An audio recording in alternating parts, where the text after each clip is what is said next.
on the diverse research careers to tackle global challenges. I hope you enjoyed the walk in Toledo yesterday, the dinner. Me personally, I still have in my eyes the images of this beautiful city and all the conversation we have had throughout the day on this very interesting interface between science and science policy. I'm sure today there will be a lot of interesting inputs on the topic as well. So in order to start in an energetic way, we have put at the beginning of the day the third and last round of our pitching competition. So I remind you that throughout these 2 days, we will hear at the end 15 pitches from MSCA fellows or alumni on the topic of the conference, okay? So these are initiatives, ideas, projects, prototypes, services, whatever, that is related to this interface between science and policy. The dynamics is that we have these 3 rounds. There is a jury that will pick one winner for each round, but I remind you that there is also an award that is given by the audience. So you have there a Mentimeter link that you can use to cast a vote for your favorite candidate. So you need to vote for each one of them, rank them, and this will help us to define who is the winner of this 4th award. So the 3 rounds of the pitch competition are 3 different angles on the problem, on the issue of how MSCA can contribute to science and policy interaction, okay? So the topic of this 3rd round specifically is exposure to policy making. So the candidates will explain MSCA projects that include secondments, placements, short stays at organizations connected to policy making. I remind you the dynamics of the pitching to the candidates and also to the audience. So I will call on stage each one of the candidates. They will have strictly 3 minutes to present their pitch, and then there will be 3 minutes more for one question from the jury and the answer from the candidate. And what else? I think that's all. Remember that you have the QR to cast your vote. So I would start with the first candidate. I invite on stage Asit Kumar, MSCA Research Fellow at the University College Cork, Ireland, whose speech is called Breathing by Bottles. Welcome on stage, Asit.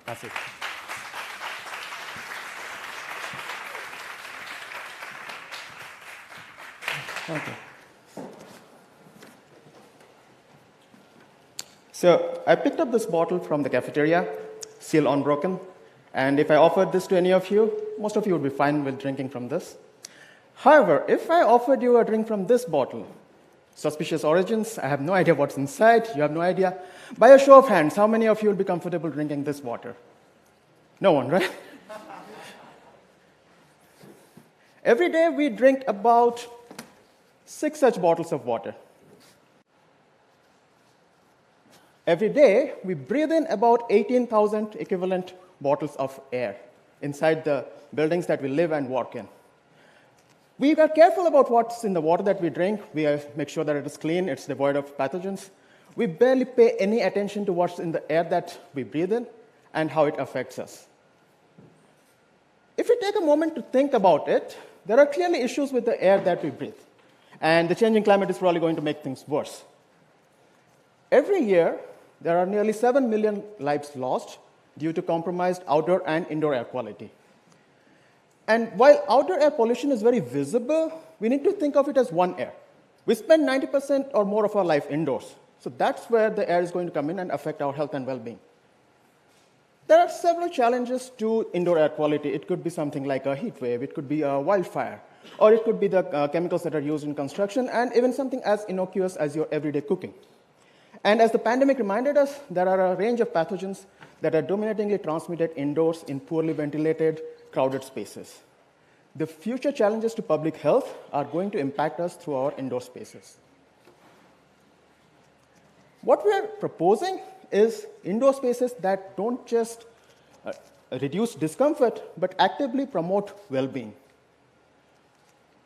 So we decided to focus on classrooms for this, because classrooms are where students or children spend most of their time next to homes. They are often public buildings, and the pandemic reminded us that any disruption to schools is bad for the society at large. And inspired from water sanitation, which we have come to accept as a fact of our everyday life, We are calling this a drive towards indoor air sanitation, which results in healthy occupants and sustainable buildings. For this purpose, we have an interdisciplinary team with public health experts and engineers working with the Planning and Building Unit of the Department of Education in Ireland. So this is intended for an exchange on policies regarding how they construct classrooms now and how can we improve those to make them healthier and more resilient for the future. How we intend to do this is through matrices of measures designed for different types of classrooms so that the classroom can provide a healthy learning environment in everyday use and be prepared for some challenge like, let's say, a forest fire. And these measures would consist of engineering solutions like removing pollutant sources, improving ventilation, adding filtration. The goal is to move towards a paradigm where the indoor space, indoor conditioning, functions as a parameter of public health and helps for the well-being of the society at large. Thank you.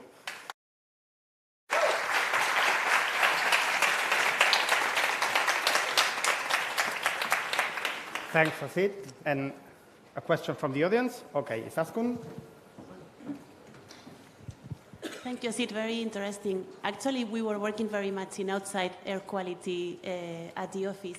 And I wanted to ask you about the connection in between both airs, right? The air quality outside and the air quality inside and how they relate. So whatever is outside, if let's say you have a naturally ventilated space, so then the air is going to seep in, so what's called infiltration, or you could have a purpose-built ventilation systems like doors, windows, cross-ventilation. The outside air is going to come in. If it's mechanically ventilated, like this space, so some place there is a huge machine called an air handling unit that's going to take the air from outside in and then going to put it inside. So ultimately, what's in the outside air is going to come in and going to affect us. Sometimes it's on purpose, like mechanical ventilation. Sometimes it's infiltration, so we don't have much control over that. So it's kind of like, if we want good indoor air quality, we definitely want good outdoor air quality. But just because we have a Clean Air Act for outdoors, we should still have a Clean Air Act for indoors. Mm-hmm. Thank you. Okay. Thanks a lot. Thank you. Great. Next candidate, Joe Carthy, MSCA research scientist and PhD candidate at the University of Granada in Spain. How smoking popcorn can save us all. Welcome. Thank you. Can you hear me okay? I think, yeah, great. So to start with, I'm going to take you back to the summer of 2019. And I was living in a student dorm. And there's two things about students, particularly undergrad students. Sorry if there's any undergraduates here. But they really like microwave popcorn, especially in the States. And they're not very good at cooking it. So in this dorm, every few days, without fail, people would be making microwave popcorn. They'd burn it. And in my dorm, there was a really strict protocol where you had to evacuate the building, they had to do a head count, call the fire brigade. It was completely tedious. And this would be happening every few days. It was awful. But enough of that. I'm going to come to the main topic of my research, which is this beautiful mountain, or volcano, Mount Etna in Sicily. And this is a very active volcano. So in the past couple of days, we've had an eruption. In August, we had an eruption. In 2021, one of the cones of the volcano actually grew by 30 meters. And there is 1 million people living on the flanks of this volcano in different villages in Sicily. In Catania, as you can see here, then there's the beautiful Taormina, there's Zafferana, Bronte, and many other villages around this volcano with different people who need to deal with living beside an explosive mountain. And we also have many tourists who want to come and visit. We have over 600,000 tourists a year.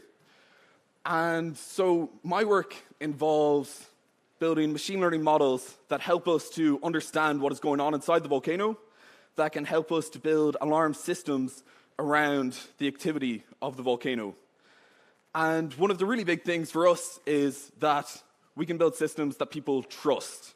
So if we have an eruption like the one of the past couple of days, and we tell a lot of people that they need to react, respond, they need to evacuate, and we do this preemptively, then people will begin to lose faith in our alarm systems, and they start to get alarm fatigue, and they won't really trust our systems, and that's really pivotal for us.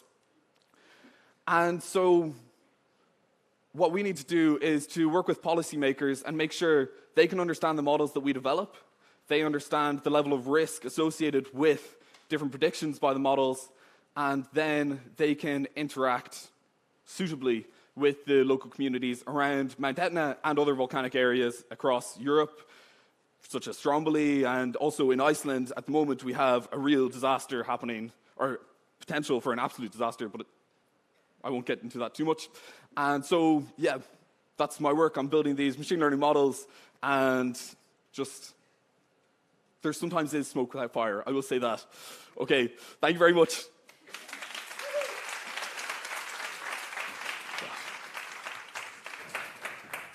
Thank you, Joe. Question from the jury, Antonio? Hello, congrats, nice, very, very nice presentation.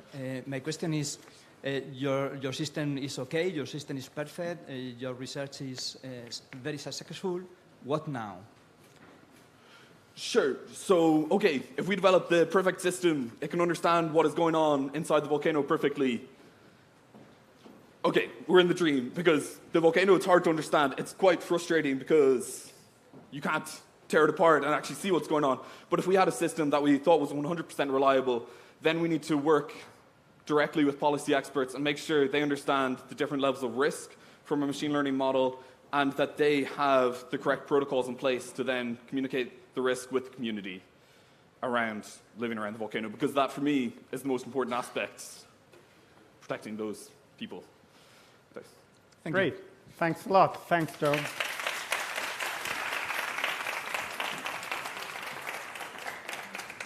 Next candidate, Neus Escobar, MSCA postdoctoral fellow at the Basque Center for Climate Change, with tracking chocolate to fight deforestation. Welcome. Can you hear me? Yes. Okay, so I came here today to talk about chocolate. How many of you love chocolate and eat chocolate every week or even every day? Come on, raise your hands. Good. And how many of you know how much deforestation is associated with the chocolate you consume at home? Okay, one person. I could imagine, because indeed it's not an easy question, because it's something that researchers and increasingly policymakers have been trying to quantify, but it's not easy. Because we know that Europe is the leading consumer of chocolate in the world and also the top producer. We also believe that chocolate is something very European, right? But the truth is that cocoa beans needed for its production all come from tropical countries like this, that are home of ecosystems like this, tropical rainforests, and also highly biodiverse areas. So that's why we should be worried when we see that harvested areas with cocoa beans have been increasing steadily in the last years, and especially in countries like Cote d'Ivoire and Ghana, where studies have proven that this increase is linked to comes at the cost of forests to a large extent. But how can we allocate this deforestation to the final consumers? So to solve this puzzle, that's why we have been working together with the Food and Agriculture Organization of the United Nations, where I'm currently working, to develop a database that traces supply chains of agri-food products from the production of the raw material up to the final consumption for 181 countries, 640 products, which is more than any similar model up to date. And another advantage of working with FAO is that we have access to publicly and non-publicly available data. And once fully developed, the model will have multiple applications, for example, to assess drivers of cropland expansion, as well as import dependencies and issues related to food security. Also to estimate footprints, such as deforestation footprints or carbon footprints, and support, in general, more sustainable production and consumption. And this is linked to many of the SDGs, namely 2, 15, 13, and 12. Because when we eat chocolate, we want it to be deforestation-free, but also child labor-free. We want it to promote rural development and equality in the producing region and protect biodiversity. So this is why our framework, our database is needed, because it will help producers to choose more cleaner suppliers, also consumers to choose products with lower footprints, as well as policymakers to identify hotspots and do more targeted policies. So either you are a producer, a consumer, or a policymaker, I hope you find our framework useful. Thank you very much.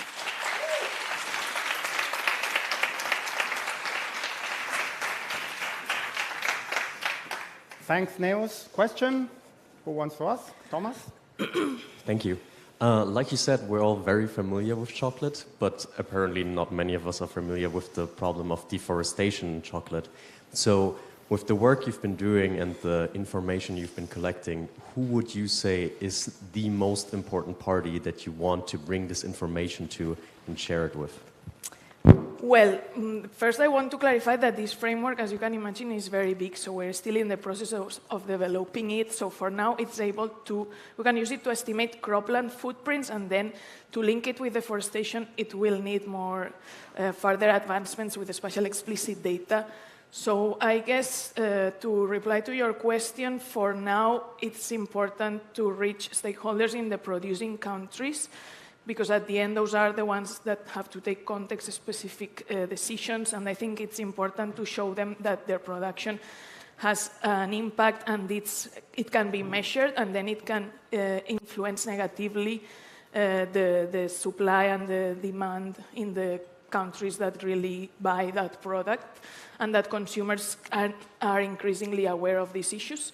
And then, of course, it will be useful also to influence supply-driven options or measures for the consumers, but I think this should come in the second step, because the first is to inform producers in the hotspot areas. Yeah, thank you very much. Thanks. Thanks a lot. And now it's the turn of Niccolò Testi, MSCA early stage researcher at the University of Macerata in Italy, with a pitch called Open Up, Connect and Innovate.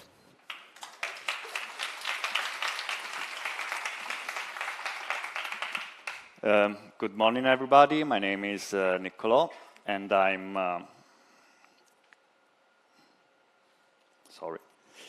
And this is how I help policymakers from 2 regions to open up, connect, and innovate.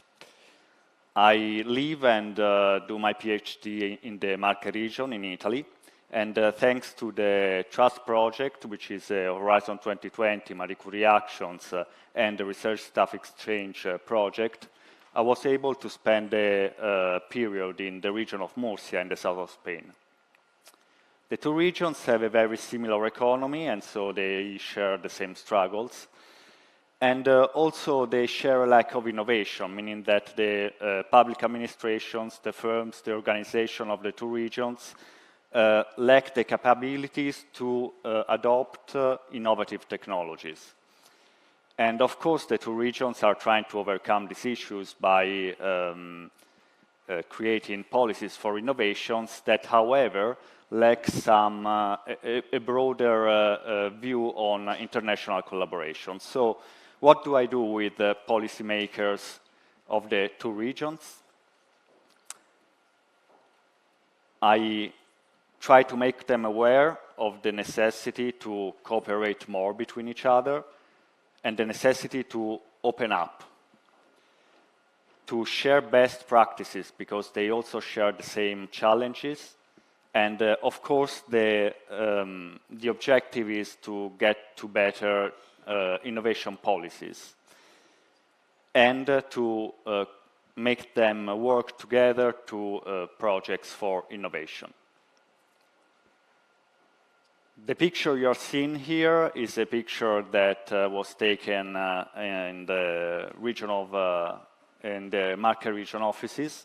And it's a photograph that I'm very proud of, because it's the realization of my efforts.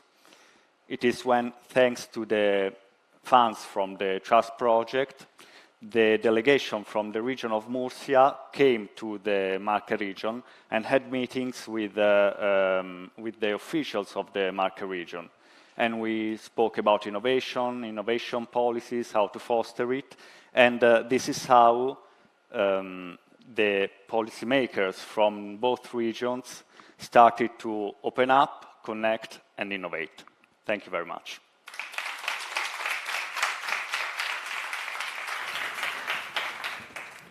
Thank you, Nicolo. One question from Graham, I think. Thanks a lot, Nicolo. You've written in the past about using blockchain to engage citizens. I wonder if you could tell us a little bit more about that. Yes, of course. In fact, when the delegation from Murcia came to the Marche region, we also discussed about that. We discussed about using blockchain to preserve citizens' anonymity, to preserve their data from hacking. And so they started speaking about a joint project, which has not started yet, but it's ongoing, about using blockchain and distributed ledger to do exactly this. Thanks a lot, Nicolo. Now I have to recover this very valuable piece of food, but I promise I will not keep it for me. It was only forgotten on the stage, so I will bring it back to the owner.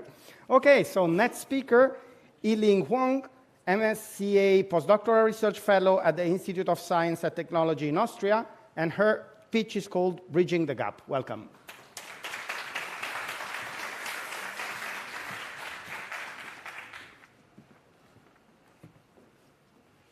Can you hear me? You can't breathe. You gasp for air, but water fills your lungs. That is what we are doing to our planet.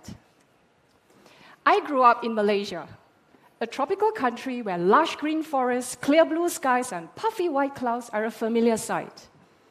But they are slowly disappearing because of global warming. So the issue of climate change is close to my heart. It brought me to my career today as a climate scientist. I study clouds. Research has shown that clouds are not randomly scattered across the sky. They tend to form groups.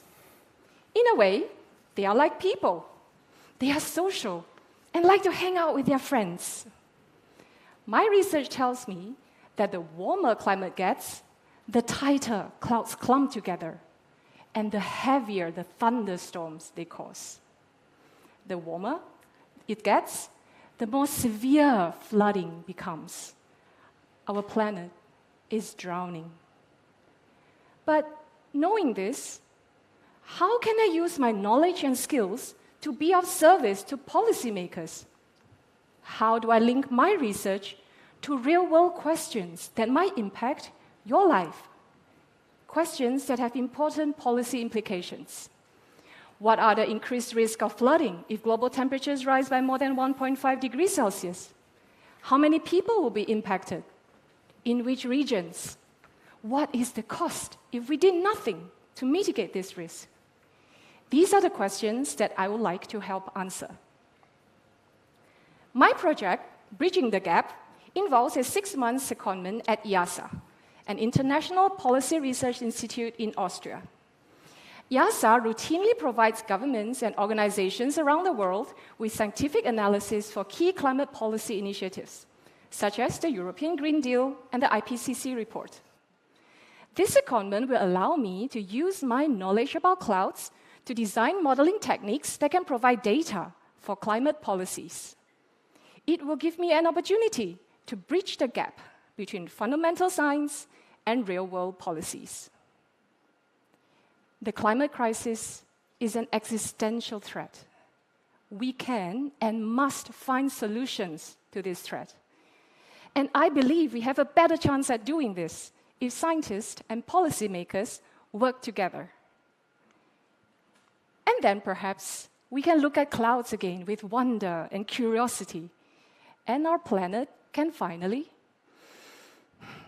breathe again. Thank you.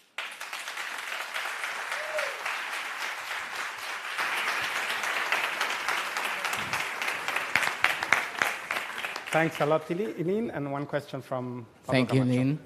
Beautiful pitch. I was wondering that we all can see the clouds. So I was thinking if you have tried citizen science as a strategy for policy making. Yeah, that's an excellent question. I actually did my PhD in science communication, so I'm very passionate about citizen science and communication. And one of the things that I actually did last year was we had a cloud exhibition in Vienna where we allow people to upload pictures that they take about clouds. And then we use machine learning algorithms to analyze those pictures and then tell people what are the impact of different clouds on climate, like what kind of clouds will cause rainstorm, what kind of clouds will actually make the temperature warmer. So there are different effects, and I think that was a fun experiment to see kids taking pictures of clouds and uploading them to the cloud. Great, thanks a lot. Sorry. Thanks. Great, so now our pitching competition is over. We will reveal the winners in a ceremony at the end of the event. And remember that you have access to this Mentimeter link where you can choose the fourth winner, okay? Out of the 3 categories, there will be a winner of the audience. So we will leave it there for a couple of minutes. Remember that you have to cast the vote now and that you have to cast the vote for all the candidates to make it valid. And now it's time to go to a new policy discussion. We had one yesterday, and now we have another one, whose title is the European Research Area Action 4 and its connection to the MSCA. So basically, we will focus in this discussion on the most recent political initiatives at the European and at the Spanish level that are targeted at making research jobs attractive, diverse, sustainable. And we will focus especially on what actions foster this connection between research jobs and policy making.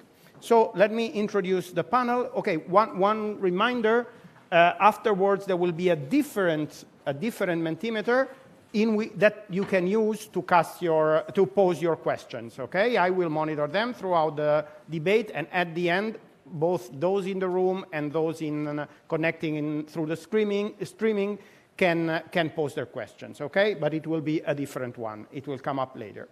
So now let me introduce the moderator and the speakers. You can come on stage when I call you and take your seats in order.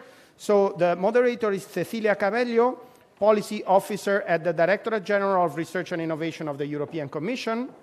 She has an MC degree in Science, Society, and Technology Studies, and she is the chair of the Working Party of National Experts on Science and Technology Indicators of the Organization for Economic Cooperation and Development, OECD. Then we have, as speakers, Stijn de Laure, Policy Officer of the European Research Area Unit at the Directorate General for Research and Innovation at the European Commission. Welcome. He has a PhD in biotechnology, and he has been active in several umbrella organizations like the League of European Research University, LERU. Welcome on stage. Next speaker, Gonzalo Arévalo, General Director for Research Planning at the Spanish Ministry of Science and Innovation. He has a PhD in decision engineering and has been working on the field of research management for many years, including at the Carlos III Spanish National Health Institute. Welcome. And finally, Renaud Jolivet, Chair of Neural Engineering and Computation at Maastricht University in the Netherlands. In 2023, he received the Marie Curie Alumni Association Career Award and the André Mische Young Academy of Europe Prize for Science and Policy. So the stage is yours, and enjoy the conversation. Thank you. Thank you very much. It's a pleasure to be here. It's a real pleasure to be here, and I hope everyone has enjoyed the conference yesterday. I think it was a very full and a very interesting day. The focus, as you all remember, was on science for policy, and I think we learned a lot about how science can influence policy, what are the different mechanisms, what are the opportunities, what are the different types of science for policy. We had some pitches on best practices, but now we're going to switch the focus a little bit because, of course, science for policy is important, but you need the policies for science. And that's the shift we're going to talk about right now, basically what the science, what policies are needed.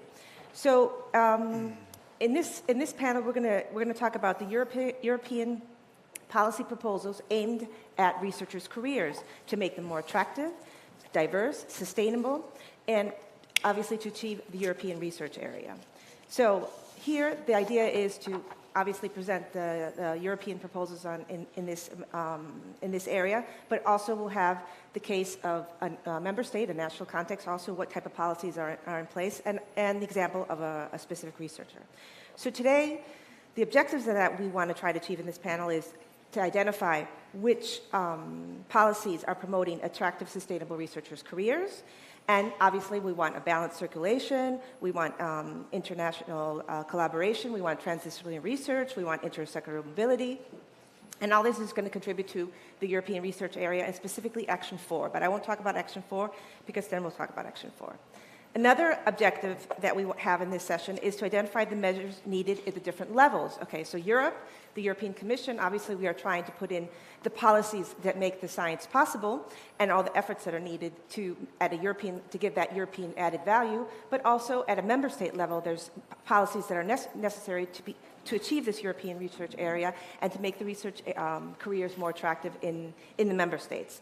And of course, there's an institutional level responsibility to also to make these policies. So we were talking about the necessary conditions, that is, the reforms that are necessary or the investments that are necessary to make these conditions possible for making research careers attractive. And finally, the role of MSCA, and that's why we're here today. We're talking about diverse careers to tackle global challenges, and obviously the program itself, the researchers themselves, all of you, and how are you going to contribute to achieving these goals. So, with no further ado, I'm going to pass the word. The speakers are going to make some opening remarks. So, Sten, would you want to go ahead and make your opening remark and tell us about EDA Action 4?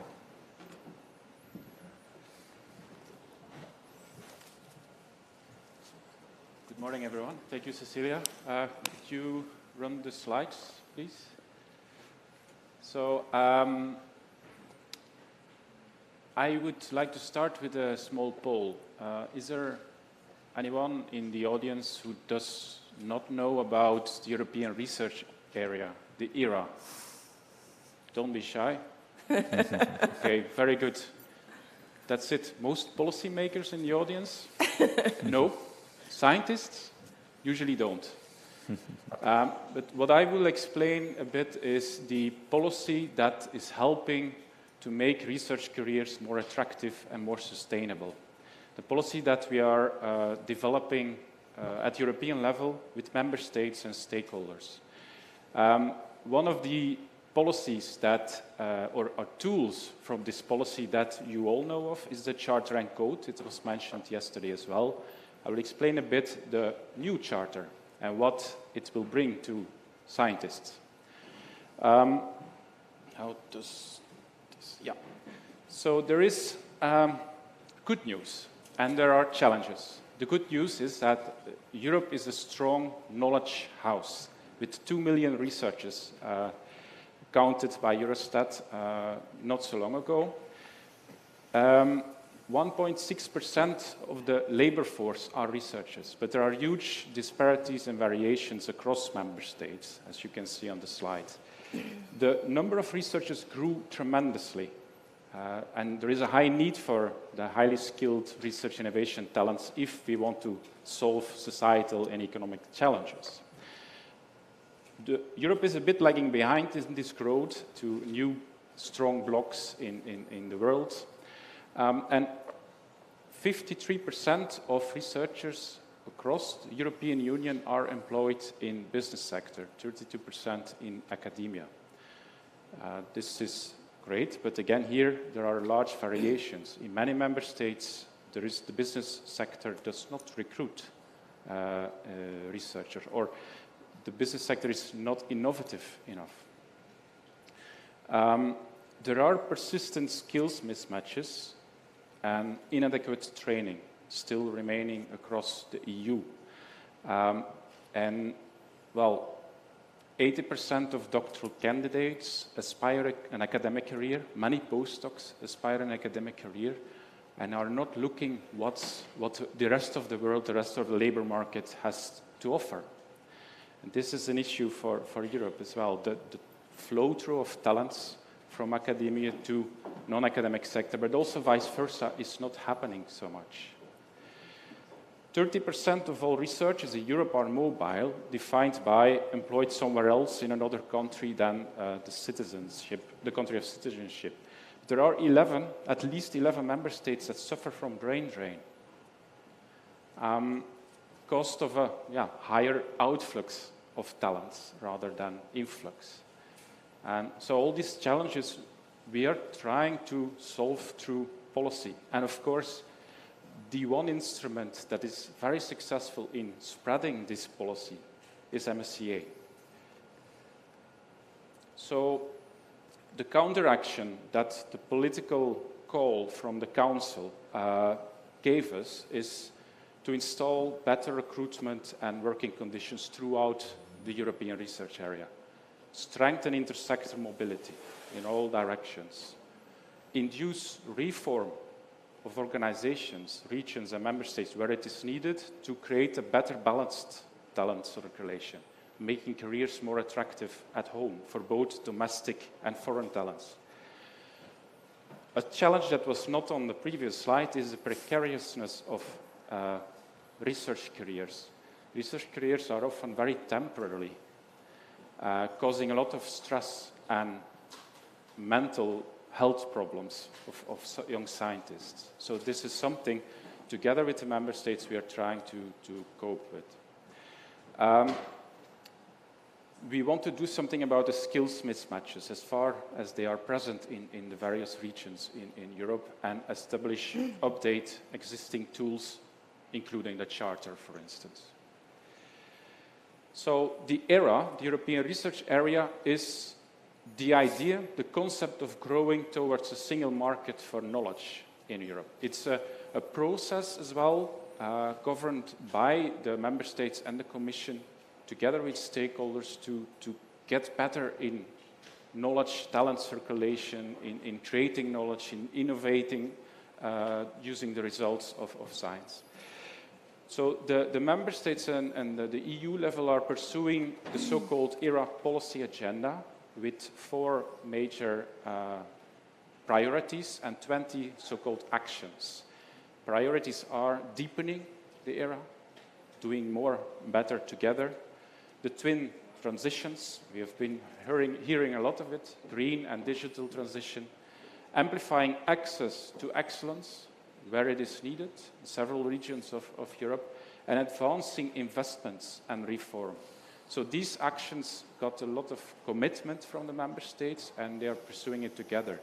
So action 4 is about strengthening research careers. I would also like to point you to some other actions like the reform of research assessment, improving knowledge valorization, empowering universities to develop in line with the ERA priorities, and also Action 17, because this was discussed yesterday, strengthening the strategic capacity of public research organizations. Action 17 is about research management, which includes all the support measures, people that are helping the scientific enterprise, basically, which includes also ethics and support managers, data stewards, pre- and post-award officers, policy officers, and science for policy-making officers. I don't know this is a correct term, but it's also this. So we are looking at various levels. But let me focus now a bit on strengthening research careers. This action is the most committed one of all the entire policy agenda, so 26 member states committed to it and are ready to implement its tools, so which is great. What is Action 4?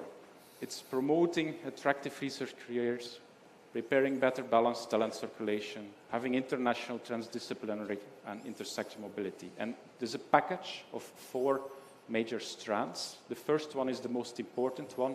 It's setting standards for good working conditions, better recruitment, and so on, the better careers, diverse careers. For this, the Commission, together with the Member States, developed a European framework for research careers. And annexed to this framework is the new Charter for Researchers. I will go deeper into that as well.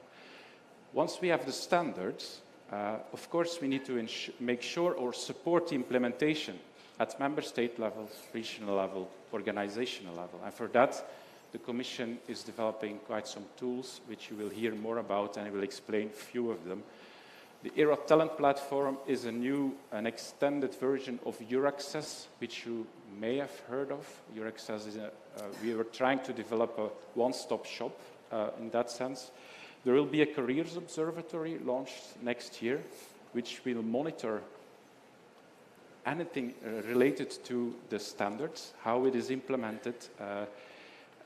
We will have research capability explain and so on. The third strand is cultural change. And this is an action that we do in synergy with Action 3 of the policy agenda. This is about reform of research assessment and researcher assessment. Taking into account the impact of your science is very important, and you need to be accountable for it, but also you need to be judged on it and be awarded for the things you create, the impact you create.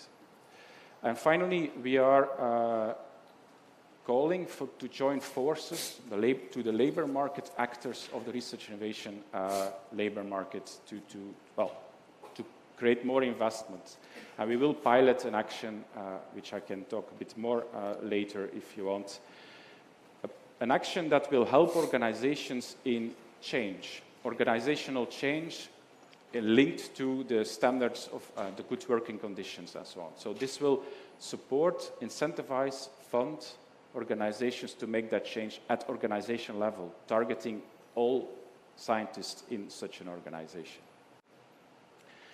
So let me now go a bit deeper in first of all, the European framework for research careers and the new charter. Apologies for the busy slide. This is a summary of a very complex document, and I'm presenting actually the proposal for a council recommendation which the Commission adopted in July, but actually I have to thank the Spanish presidency for their swift action. We will have on the 8th of December an adopted council recommendation that under the leadership of the Spanish presidency the council will conclude.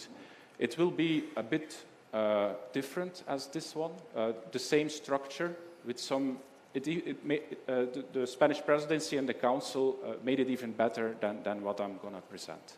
So this represents how we see, the EU sees good, attractive, sustainable research careers. These are the conditions, the standards, how to make it more attractive, a research career.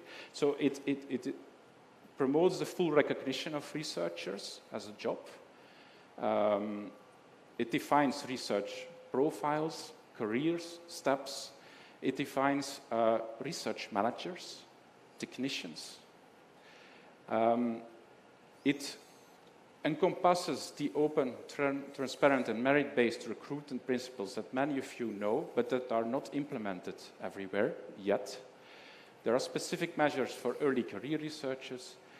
It defines or promotes or recommends how to do intersectoral collaboration, mobility and talent circulation in all directions.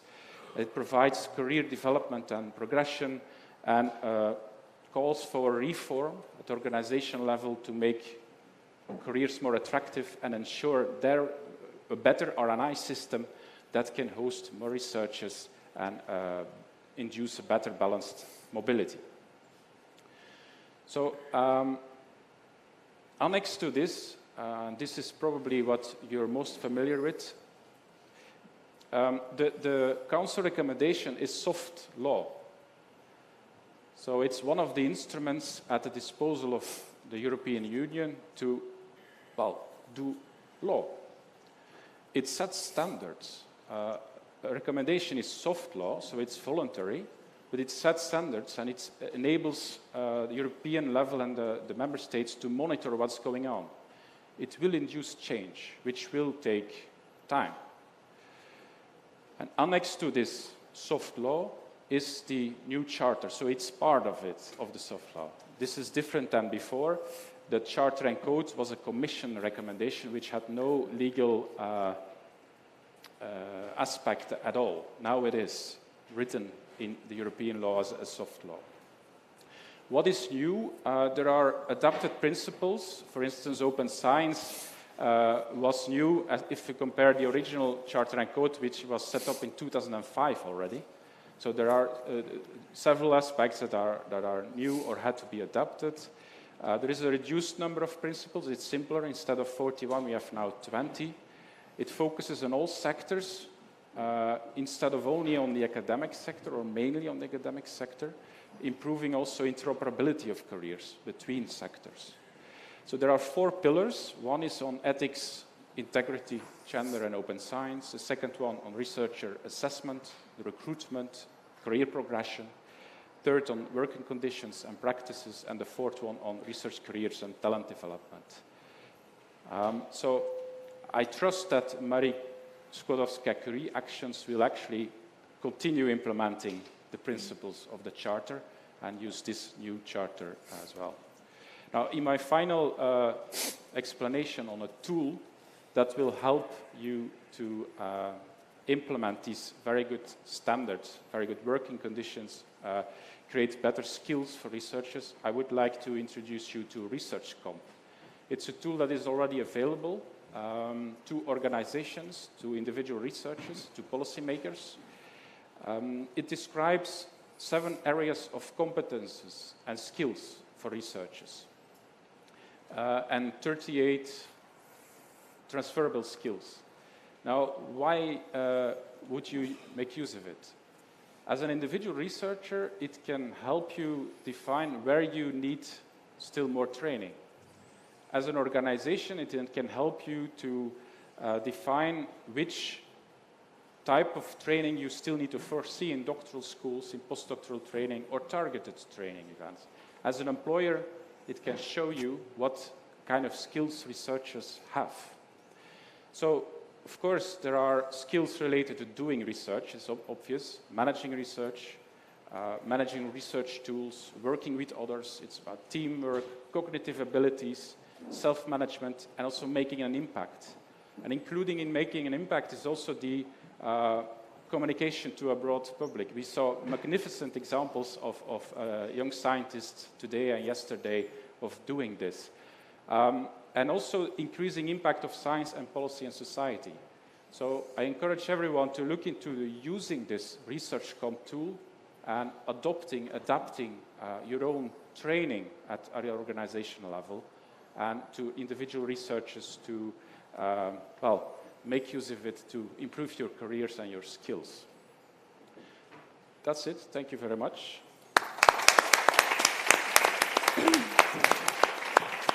Thank you, Sten. I know you took a lot of effort to summarize all of Action 4, which I think was important. I mean, yes, we were familiar with it, but I think it was helpful to have this insight of the different strategies, the action lines that are in place and where it stands right now and the results. So now we're going to go ahead and pass on to the member state level. Gonzalo Arevalo is going to talk about the Spanish situation and how in Spain they're promoting and reinforcing the research careers. Gonzalo, the floor is yours. Okay, thank you very much, Cecilia. It's a pleasure to share with Renaud, with Sten, and also with you, Cecilia, this roundtable, where we are trying to show how we implement the challenge of improving research careers in Spain after the amendment of the Science and Innovation Act. Let me see, it's like this, yes. Well, the main drivers come from the recovery and resilience funds, you know, the ones that we had after the COVID crisis, where at country level there were defined a number of actions implemented through the different ministries. And the component 17 is the component that refers to research and innovation initiatives. And in this component 17, we have, as in all the recovery and resilience initiatives, it is composed of a mixture of reforms and initiatives, okay? And I'm going to try to show you how, under this component, we combine the reform with the initiatives. The reform that we had, and this came from the different recommendations that we got from the European Union, but also from the OECD was to reform the Spanish science and innovation system, and this came to the reform of the main mechanism that we have, that it is the law or the Act for Science and Innovation. And this was done around three main pillars. On one hand, the improvement of the governance and coordination. As you may know, Spain is a country where we are a sort of federal country with competencies among the regions, also at state level, and also we are in the European Union framework. So we need to improve the governance and how we are coordinated in the implementation of the policies. On the other hand, it was clear that it was a need of achieve an attractive and stable research careers pathway. You know, it was important to, let's say, modernize the way in which we implement what it is most important when we speak about the research and innovation, that is the human capital. And the third element of this reform was to reinforce the knowledge transfer to society. So with this, we went to the existing law on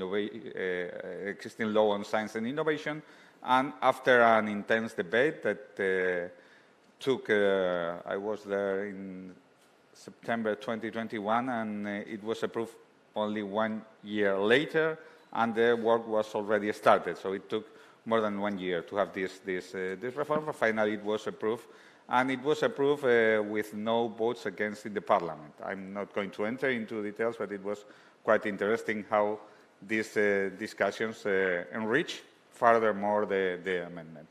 Then we have the second component, or the second element within the recovery and resilience facility, that were the initiatives, where, yes, there we have, after we change the law, we have the funds in order to implement this change.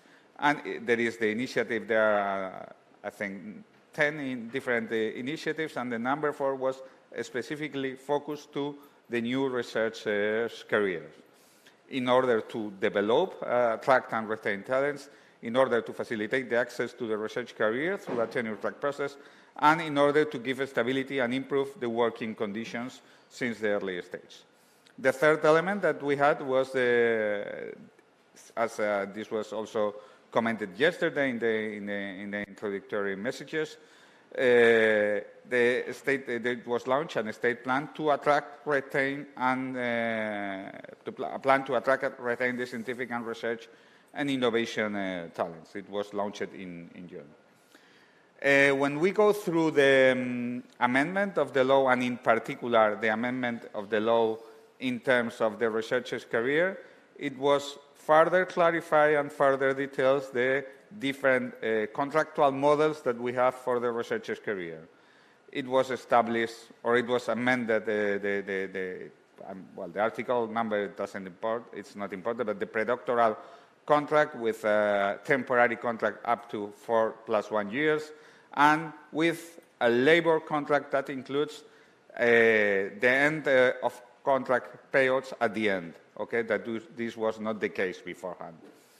The second stage contract is the one that we call access contract for researchers, that they already have their PhD, and it is up to it's between 3 to 6 years, and it has an interim evaluation after that can be taken after the second year, and also it's a lower contract that includes the end of contract payouts, and also it gives access to what we call the R3 certificate that facilitates the access to the stable positions into the research and innovation system.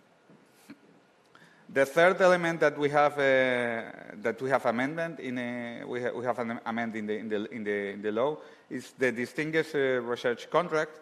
That it's a contract with the duration that can be agreed with the parties, but it is addressed mainly to high-level researchers or also technicians for the direction of centers and facilities, and this gives us a sort of flexibility in order to be able to be competitive when we hire direct peoples that are going to be in the high management of the centers.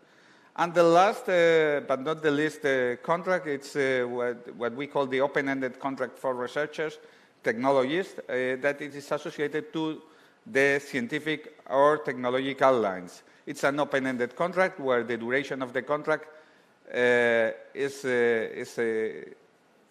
fixed by the capacity of the group, research groups, or of the centers of getting funding from outside.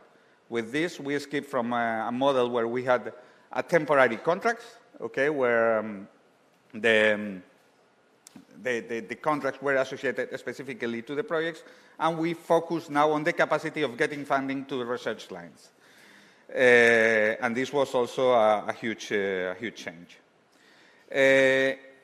What is behind all this? There is an alignment with the European Air 1, Air 4 scheme. We gave more right for research since the postdoctoral phase. We try to provide a more predictable and stable career. We limit the use of the temporary contracts only for the early stage and for the access stage, and we don't have temporary contracts any longer. And in addition, this was with the reform, the first 4 bullets, the second bullets, with the different initiatives that we have around the component 17 Initiative 4. We have a larger number of opportunities since 2020 in the different stages, including Air 3 and including a pilot action that has been recently launched in the Air 4. And we also include a way of rewarding also the international experience so we can be attractive also from outside to come to Spain. With this graph, that it was also commented yesterday, we have what it is called the research career path in Spain, where we can see through the different stages, the different kind of contracts, if we are in the performing research organizations, or if we are in the universities with a different kind of contracts. So we try to better frame our models and our positions to the research careers steps. Some conclusions. Human capital is the utmost challenge for having a sustainable and competitive research and innovation system. I think it is out of doubt. It is not only a question of getting funding or temporary opportunities, but there is a need to offer and maintain an attractive framework conditions if we want to be competitive. The fact that the research and innovation systems are mainly anchored to the public bodies entails that we have limited capacities in terms of flexibility. So also there is a need of time to put in practice the adequate reforms. And I think this is all for this first part. Thank you. Thank you, Gonzalo. Thank you, Gonzalo. I think you're right. I think it's very important, the fact that the policies, there's also need for reforms. It's not just only question of money and investments. Also, the reforms are necessary. Now, we're going to hear from Anand as a researcher, his perspective on these issues. So go ahead, you can make your presentation. Thank you, Cecilia. How does this work? Right. So my name is Renaud Jolivet. I'm a professor of neural engineering and computation at Maastricht University. And I was asked to comment on my career trajectory in academia. And as I will describe in a second, I've developed a kind of an alternative career also in science policy, which has been an interest of mine for a number of years. And also to comment on what has worked for me. So you can see on this slide roughly the career that I had. I was born in 1978. I went to university close to where my parents live. I'm Swiss, so I went to the University of Lausanne in Switzerland. I studied physics, and then I did a PhD in neuroscience at EPFL, also in Lausanne. I had a brief career break because I had to do military service, which I did civilian service instead, but this is irrelevant. So I had about a year of a career break. And then I embarked on a postdoctoral career, which, as you can see, has been pretty long. So I spent almost a decade as a postdoc mostly on temporary contracts, initially on contracts that were renewed every 3 to 6 months, then a year at a time, and then eventually I went to the UK. I was lucky to get a Marie Sklodowska-Curie Action postdoctoral fellowship and another fellowship from the University of Zurich. And so I went to the UK with a 3-year-long perspective, which is, I think, quite unusual as a postdoc. And I think this illustrates some of the issues that we are facing or that early career researchers are facing. So this is not typical for every field, I would believe. I'm a neuroscientist. In neuroscience, for people of my generation, a decade as a postdoc, I think, is pretty typical. The reason is because if you want to do an academic career, you need to publish a high-impact paper, whatever that means, but in practice, that means a paper in a big-name journal. And in order to produce such a paper, it will require a significant amount of time and work. And you can see that I left my postdoctoral career at the end of 2015, and I'm still publishing works from my time at University College London in the UK, almost a decade later. Actually, we have a paper that's just been accepted with data that I collected in 2013 and 2014, so almost 10 years ago. There was a decent dose of procrastination in explaining why this paper is published so late. But that's the reality of biomedical research today, is that peer review can be very adversarial. If you want to publish a high-impact paper, it might take several years in the pipeline, so submitted to a number of journals coming back and forth. And also just the mere fact of having to collect the data, doing the analysis, takes extremely long. And so a high-impact paper in neuroscience today takes many people, and it easily takes a decade to be produced.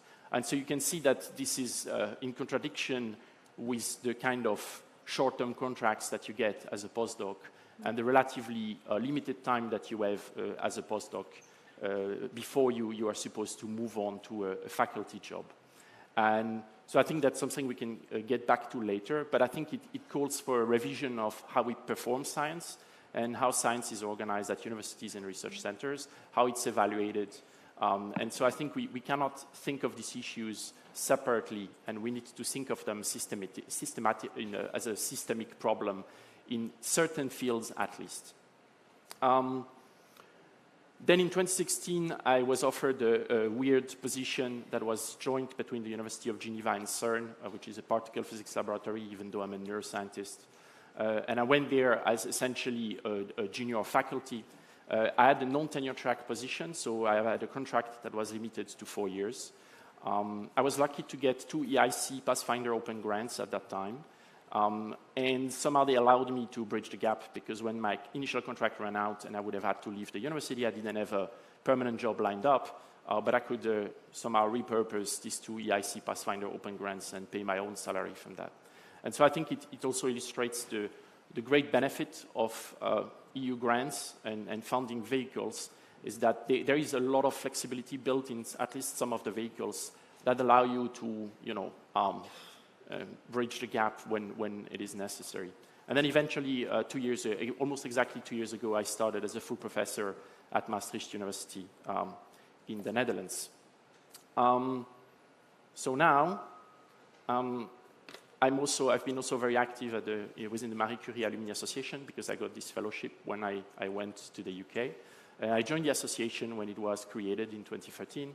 And I occupied a number of leadership roles within the Marie Curie Alumni Association, and I was a board member from 2018 to 2020. And my initial motivation for that was that I'm a first-generation academic. My parents didn't go to university. I think there's a lot of unwritten rules in academia, which make navigating an academic career extremely hard if you don't have any kind of a mentorship or support. Yeah. And my initial motivation for joining the organization was to set up a mentoring scheme, which I think is eventually coming to life one day.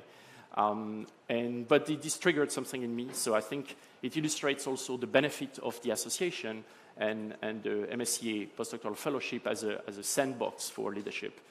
Because once I realized that I could get elected to things, I got elected, or I was brought to become a board member at the Initiative for Science in Europe, and I became more and more active in science policy. And eventually, at the beginning of last year, my colleagues asked me whether I would represent stakeholder group 4, which is individual researchers and innovators within the ERA Forum, the European Research Area Forum, which Stein presented earlier, where science policy is being discussed by the European Commission, the member states, and a number of stakeholder representatives. And so this really gives us an opportunity to bring the voice of individual researchers and early career researchers at the table where science policy is discussed for the whole of Europe. And I think it's a really great process.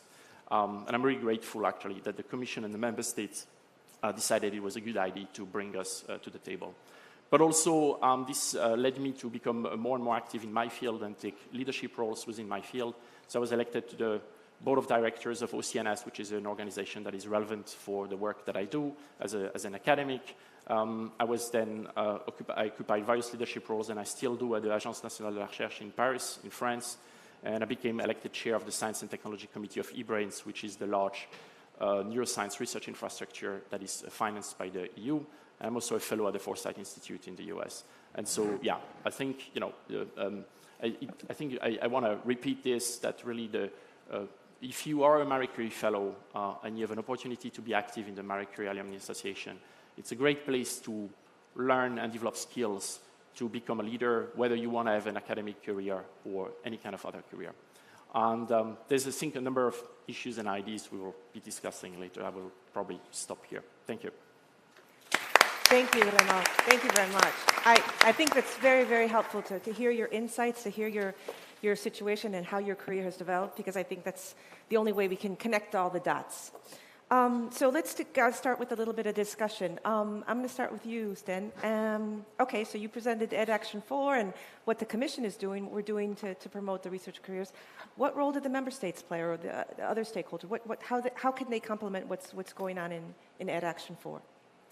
Well, it is a co-creation exercise in the first place. So it's not the Commission who is deciding things. It's actually the member states, the stakeholders, and the Commission together. Mm-hmm. But now we will have soon, during the Spanish presidency, the adoption of the Council recommendation. And this is the start of it, basically. The start, why we have done standards for attractive careers, more sustainable careers, better talent circulation. But of course, these standards need to be implemented. And there the job of the member states will be crucial. But also of the organizations, the research organizations, both public and private sector. So first of all, implementing, the job of the member states will be to implement the standards at national level. Mm-hmm. Incentivizing organizations to use the new charter, to induce better working conditions and use better or improve transferable skills, do reform where it is necessary, especially in areas and organizations that suffer from brain drain, which is caused by a complex interplay of factors. And often requiring such reform to make the system more attractive to, well, talents from the region, the country, but also to attract foreign talents. So there is quite some work to do, starting with the implementation of all these standards that are concluded by the Council, and you will need to stay tuned on the 8th of December to see it all. Of course, the Commission will help member states as well. So we are considering organizing a mutual learning exercise, which is under the policy support facility of Horizon Europe for member states, to help, well, exchange of practice, because many member states, like you heard the explanation of the Spanish ministry on new law that is implemented. Other initiatives are taking place in other countries, so by sharing practices and learning from each other, all member states progress. So this is one action we target the member states. We also target actions to organizations. I briefly explained the investment strand of the Action 4 package. So we will pilot next year. The call will open in April and close in September. We will target organizations. We will fund organizations to make necessary changes aligned with the Council recommendation, aligned with the new charter. So this is not funding researchers, but this is funding the organization to implement certain strategies, to better career services, change or improve doctoral schools, set up postdoc guidance, and so on. So it's a new way that we are testing how to help organizations make necessary changes. So it all starts from the bottom up. What the member states need, they can do. What the organizations' needs are, they can do. And we will offer some support instruments. And of course, the individual researchers, we offer tools like Research Comp for competence. It's very important that you check and you show your future employers, look, these are the skills, the transferable skills I have obtained. I know how to do it. So we hope that this will help. Great. That's very good. That's everyone. very good. I definitely think that the initiative of having the Recovery and Resilience Facility to match reforms and investments was very positive, and we see Spain has done an excellent job in implementing that, and the fact that it has a whole component dedicated to research and innovation, it's really important. So Gonzalo, I'll pass on to you. What is Spain doing? Tell us a little bit about the Council conclusions and what the challenges are for the researchers in Spain in general.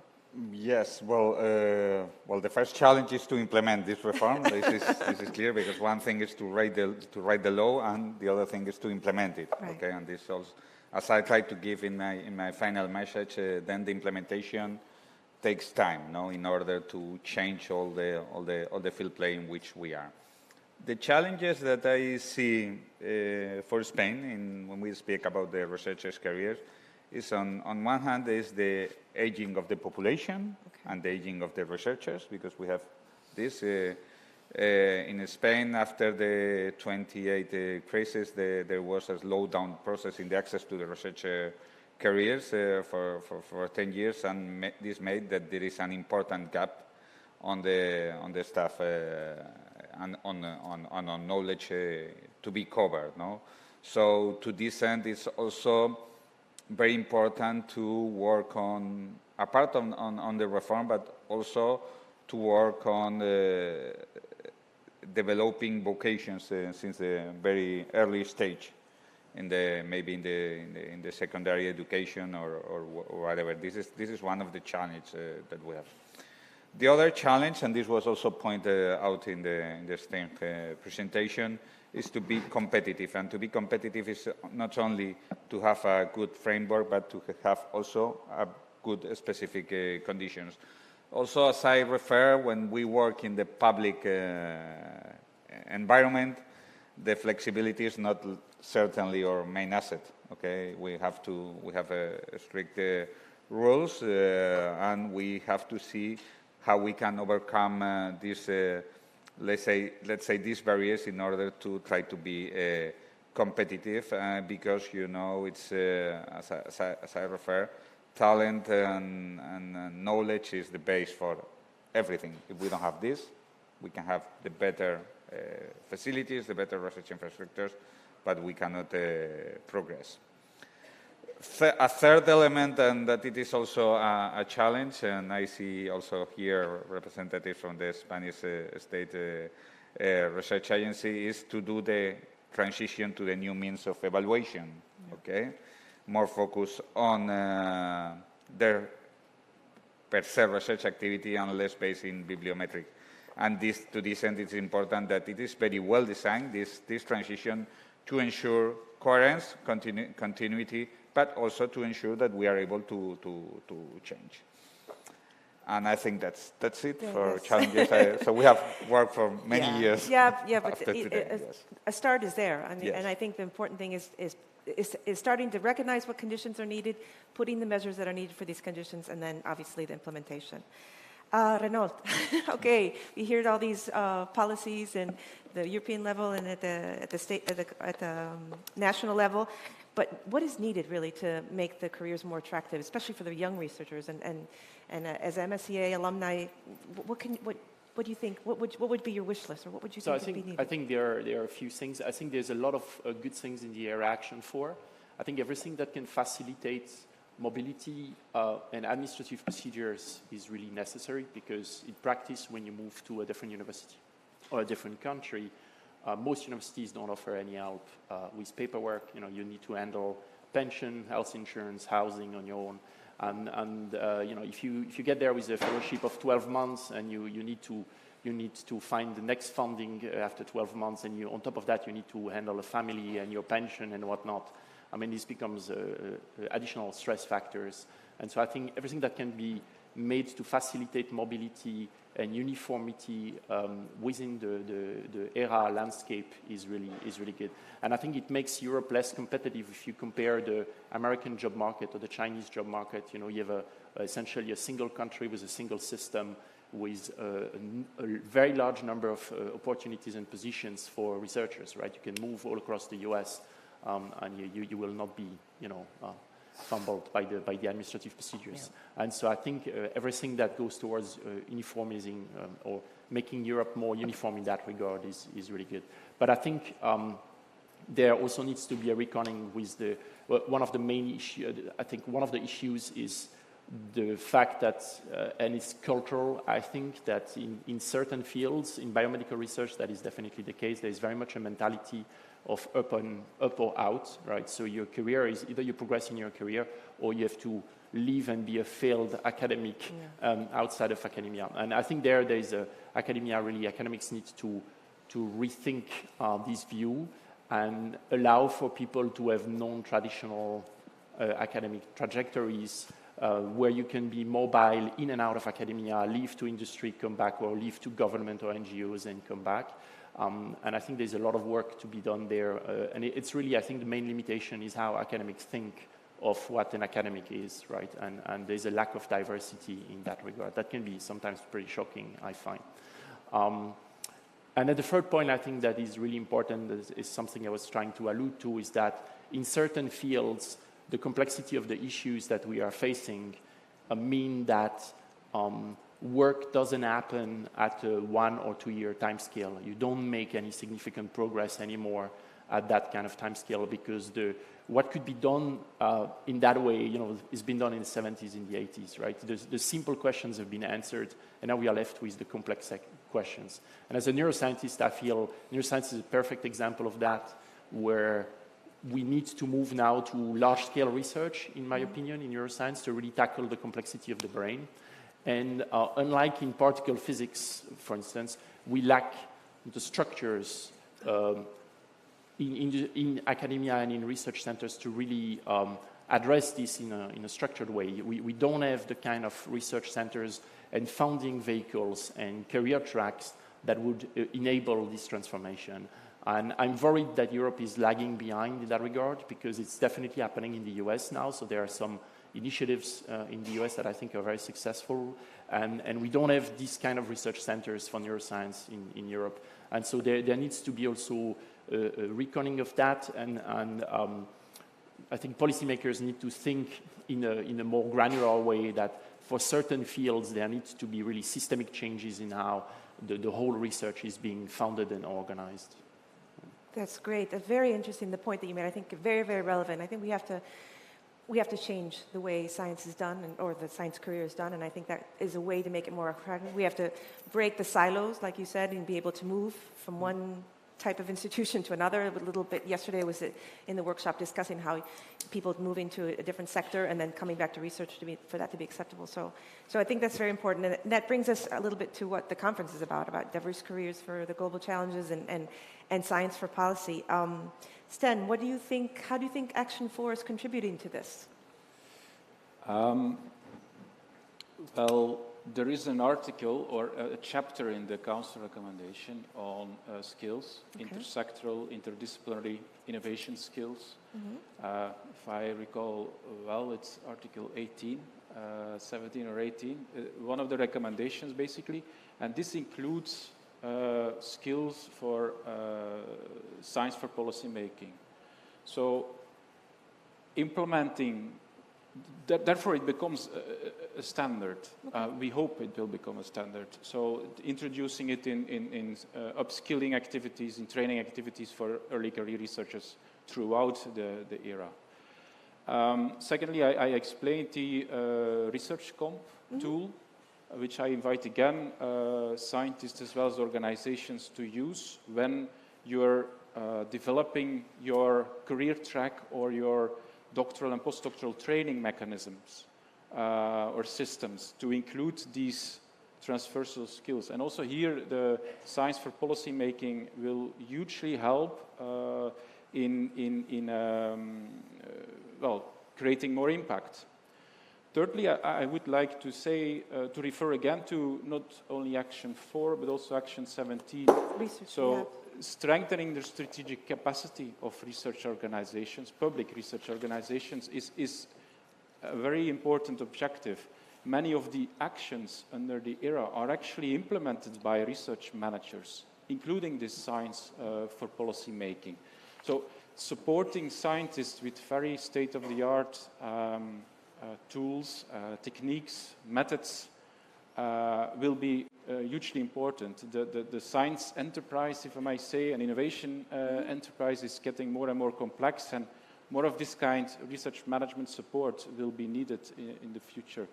So I think there are many aspects that contribute to where this. the tools from the entire ERA policy agenda will help in creating more impact on policy making as well as on societal challenges. And maybe fomenting this new profile, like they were talking about yesterday, that the fact that maybe we need different type of people to work as this interface. In Spain, what are you doing to help support this science for policy?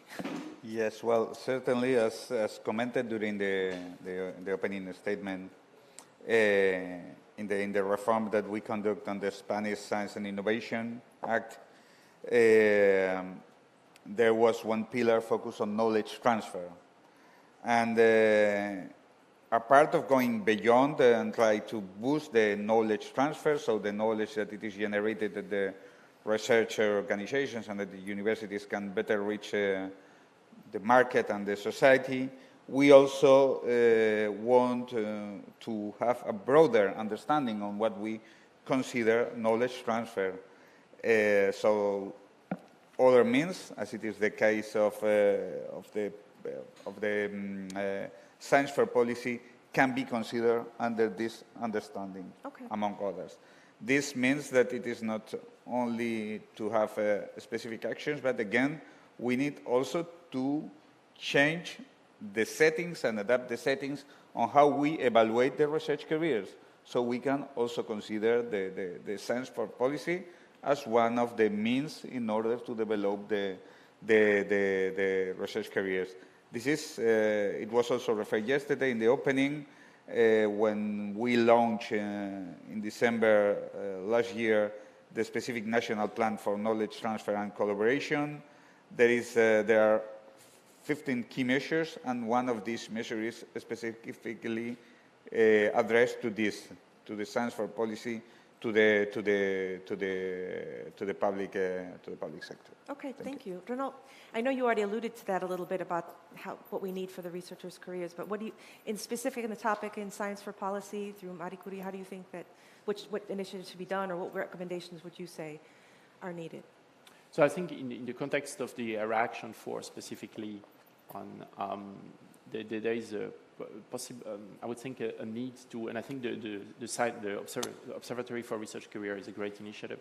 I think in practice it will be pretty hard to conclude things from the data because of the diversity of the careers across Europe, but hopefully this will progressively resolve as careers become maybe more comparable or more uniform.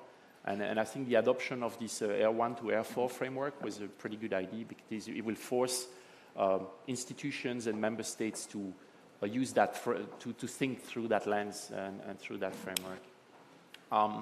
And I think, for instance, the Marie Curie Alumni Association, I'm a mere member, so I don't want to speak for the board, but we have more than 20,000 registered members, I believe. And so it's also a great opportunity to collect data on research trajectories. And I think unless we understand, the practicalities of doing research today, it will be very hard to craft policies that work and that really enable the full potential of Europe. And so I think it's very important to be able to have a concrete data-driven view of what research careers are. And one thing that I'm worried is that a lot of people in leadership position in academia are of a certain generation, let's say, and their experience of their research career is very, very different to what happened to me, and okay. Probably my view is already pretty different to what happens to younger people. And so I think research careers are evolving very quickly, and the research landscape is evolving very quickly, and so we need to be able to collect data almost on the fly, I would think, and not necessarily retrospectively from 20 years ago, because this is not going to be very informative to the policy-making process. Yes, I think that you make a very, we're going to start taking questions from the audience, but I think you make a very good point with the research observatory that's going to be launched. I know the Commission is working closely with the OECD and specifically with the NESTI group, the National Experts in Science and Technology Indicators, because I think you need the data, and we need now with this the policies to be able to collect the data. And so I think it's very important, because you're right, the data itself is not going to say much, but we have to be able to interpret it. But the first step is getting the information.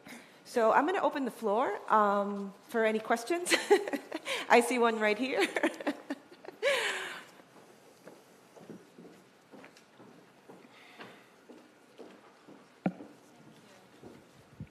Hi, thank you. Marta Agostinho, EU Life, Alliance of Independent Research Institutes in the Life Sciences across Europe. Thanks a lot for the really inspiring panel. I'm in many meetings, and I'm still super interested today on what you are saying. Really, thanks a lot for this discussion. I have two comments that maybe you could comment back. One is about really, I think Renaud also touched upon that. The key word here is really diversity, right? Diversity of research careers. And this diversity has several levels. And in terms of the types of careers, the intersectoral that everybody knows about. But what you touched upon, and it's not spoken enough, is about the interinstitutional diversity, because the research ecosystem is complex and rich. And sometimes we kind of confuse academic with only university, or is it academic, the whole research ecosystem? Are we talking about research careers? Are we talking only about research careers within universities? And we have a huge opportunity to make a difference in Europe now if we capacitate the whole research ecosystem. And sometimes in the ERA actions, we tend to simplify and to focus on only one type of institution, and the capacity building should come for everybody, because me as a researcher, it doesn't matter. What it matters is that I have a career and I can move from university to a research institute to a big infrastructure, whatever. Second comment, again, I think Renaud mentioned it a little bit. Sorry. I kind of forgot it. So that's okay, Marta. I come back. Okay, thank you. Renaud, I think do you want to answer, or do you want to comment on her comment? Yeah, I can. So I'm an academic through and through. So I can. My view is very much the view of an academic, right? So I can only comment on that because my experience is at universities and research infrastructures, and I don't know what happens in industry or in government really. But the point I was making is that, so I agree with you about the diversity. I think diversity has many dimensions. But one I think that is rarely considered is the diversity of trajectories and careers, right? Mm-hmm. And within universities, at least, and I think within research infrastructures probably as well, the academic view is that there's only one type of trajectory that is acceptable, and the moment you deviate from that trajectory, you are contaminated and cannot be let in the door anymore. And it's really unfortunate because I think it adds to the pressure that you think, well, if my contract lapses on I have to be unemployed for a few months, what are my peers going to think? and so it puts this additional pressure to consider only the academic trajectory, and that has to be only of one type. And I think unfortunately, I think there's really academics have to look in the mirror and reflect on the kind of culture they are promoting within their institutions. I don't think there are any institutional or structural barriers to hire people who have a more diverse trajectory. It's just purely in the heads of professors. And that needs to change, I think. Thank you. Sten, you wanted to say something? Yes, thank you very much, Marta. You're, of course, very right. When I was talking, I spoke about academic and non-academic careers, and in fact, I used the MSCA definition on that. Academic careers or academic organizations includes research and technology organizations.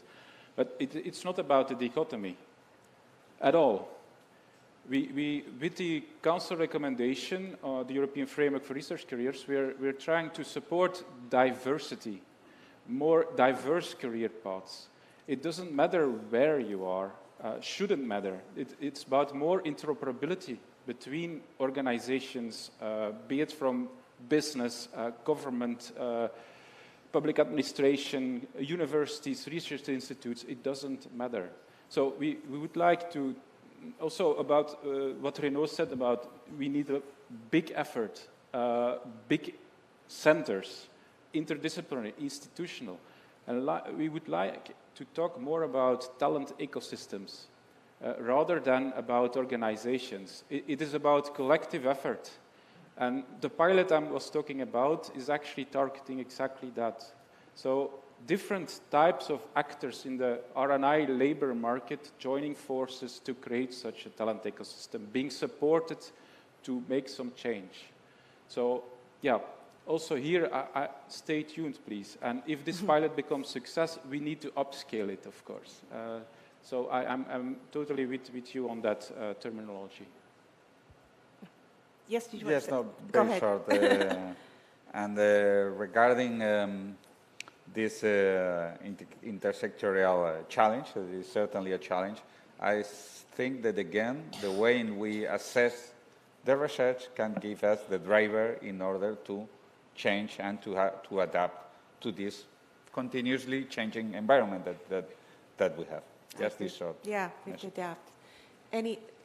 I remember the second question. Very quick. This is about science policy. You asked what can we do about science policy. And I think in science policy we don't have to invent the wheel all the time.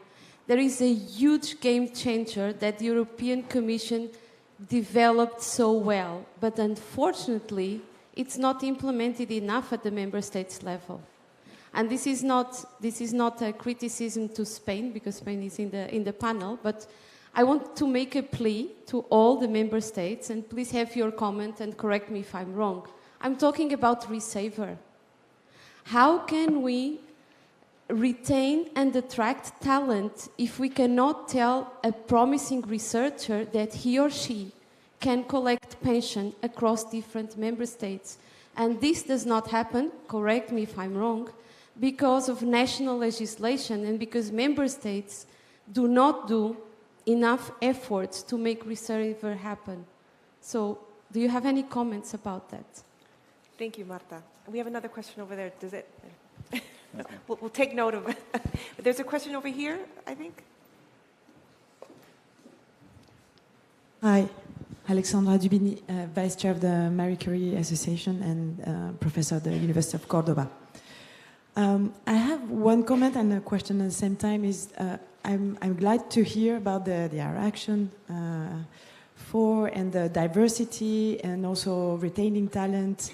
But I always almost feel that we are too late because we are entering now a new era, actually, where we are missing PhD students. We are looking for postdocs. And when I talk to my colleagues, we are in this no man's land where actually the PhD students are dropping down. So then that leads to no postdocs. And so I'm wondering if you are actually taking into account that, because before we were losing the brains, right? Everyone was going somewhere else, doing its training, and we wanted to retain that. But now we're actually missing that. We are entering this new phase. And I think it's very important to take into account that because it's going to impact the future. Thank you. And so, yeah, so Okay. what is... Yeah. I mean, I think Gonzalo talked about it as a challenge, the aging population and the fact that there's got to be But vocations. no, it's not about aging population. It's the vocations so that the students become, No. I don't know, Gonzalo, do you want to add Yes, on that? well, I can comment. Certainly, it's, I think that we have a general phenomenon in Europe that it is the elderly population, and this is certainly affects all the fields and affects the research and innovation fields. But also there is a lack of, or there is less interest in the young students for science and for developing research careers. And that's why I refer as a challenge to the need of work more and more in the early studies at the schools and at the secondary education in order to try to show the attractiveness of the research and innovation careers. And if I am right, it was at CERN in October this year when the Gateway Science Space was inaugurated. There was a discussion on this among the high-level politicians from the different member states, and how the large research infrastructures can play certainly a role in order to show the attractiveness of the research careers. Thank you. Thank you. Does anybody else want to comment? Yeah, I can just comment on that. I mean, one thing is that my feeling is that there's probably long-term structural reasons why we got there, but the effect is only visible really post-pandemic, very recently, right? So I think it will take time to adapt. And I think it's just a reflection of the fact that research careers are unattractive because of a number of problems we've highlighted. But I see that as an opportunity to change the system for the better, because as long as we could feed meat into the system, so to speak, there was no incentive for universities and institutions to really reflect on how they are organized. And so I think the fact that we are missing young researchers now will force these questions to be resolved. And I'm not sure there would have been that kind of pressure and incentives before. So, there's a silver lining to that situation, I think, that now we really have to do something about it, because it's probably, as you said, already too late, or partially too late. But you can see how academia is, in a way, extremely conservative. And it's hard to change things because people just are not super keen on changing any aspect of it. And so something relatively dramatic needs to happen in order to force institutions and professors to think differently. So I think we have to see that as an opportunity, really, in my opinion. Yeah, definitely. I think we have a question online. In fact, we have had a lot of contribution. So we have had a lot of contribution through the Mentimeter, so I will try to I'm ranking them according to the votes of the people, and maybe we will not have time to address all of them, but let's see what we can do in the remaining time. So it's a question for Stein. Kindly elaborate in how far research comp goes beyond what, for example, the Vitae Research Development Framework offers.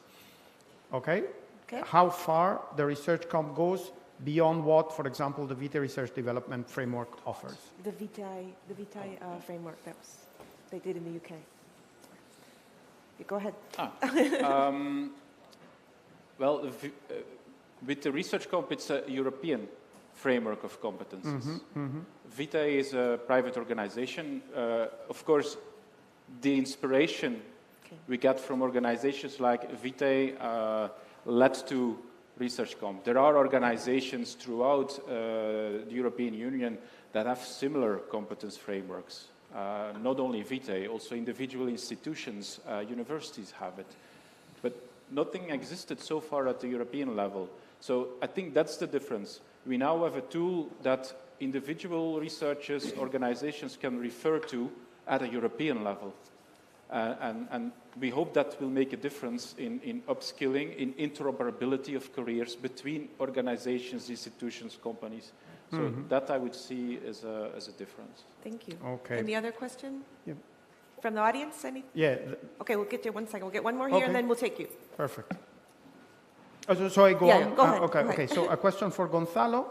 So impressive changes have been made in the Spanish research and development system. Can you already observe effects of these changes, and if yes, which ones? Thank you.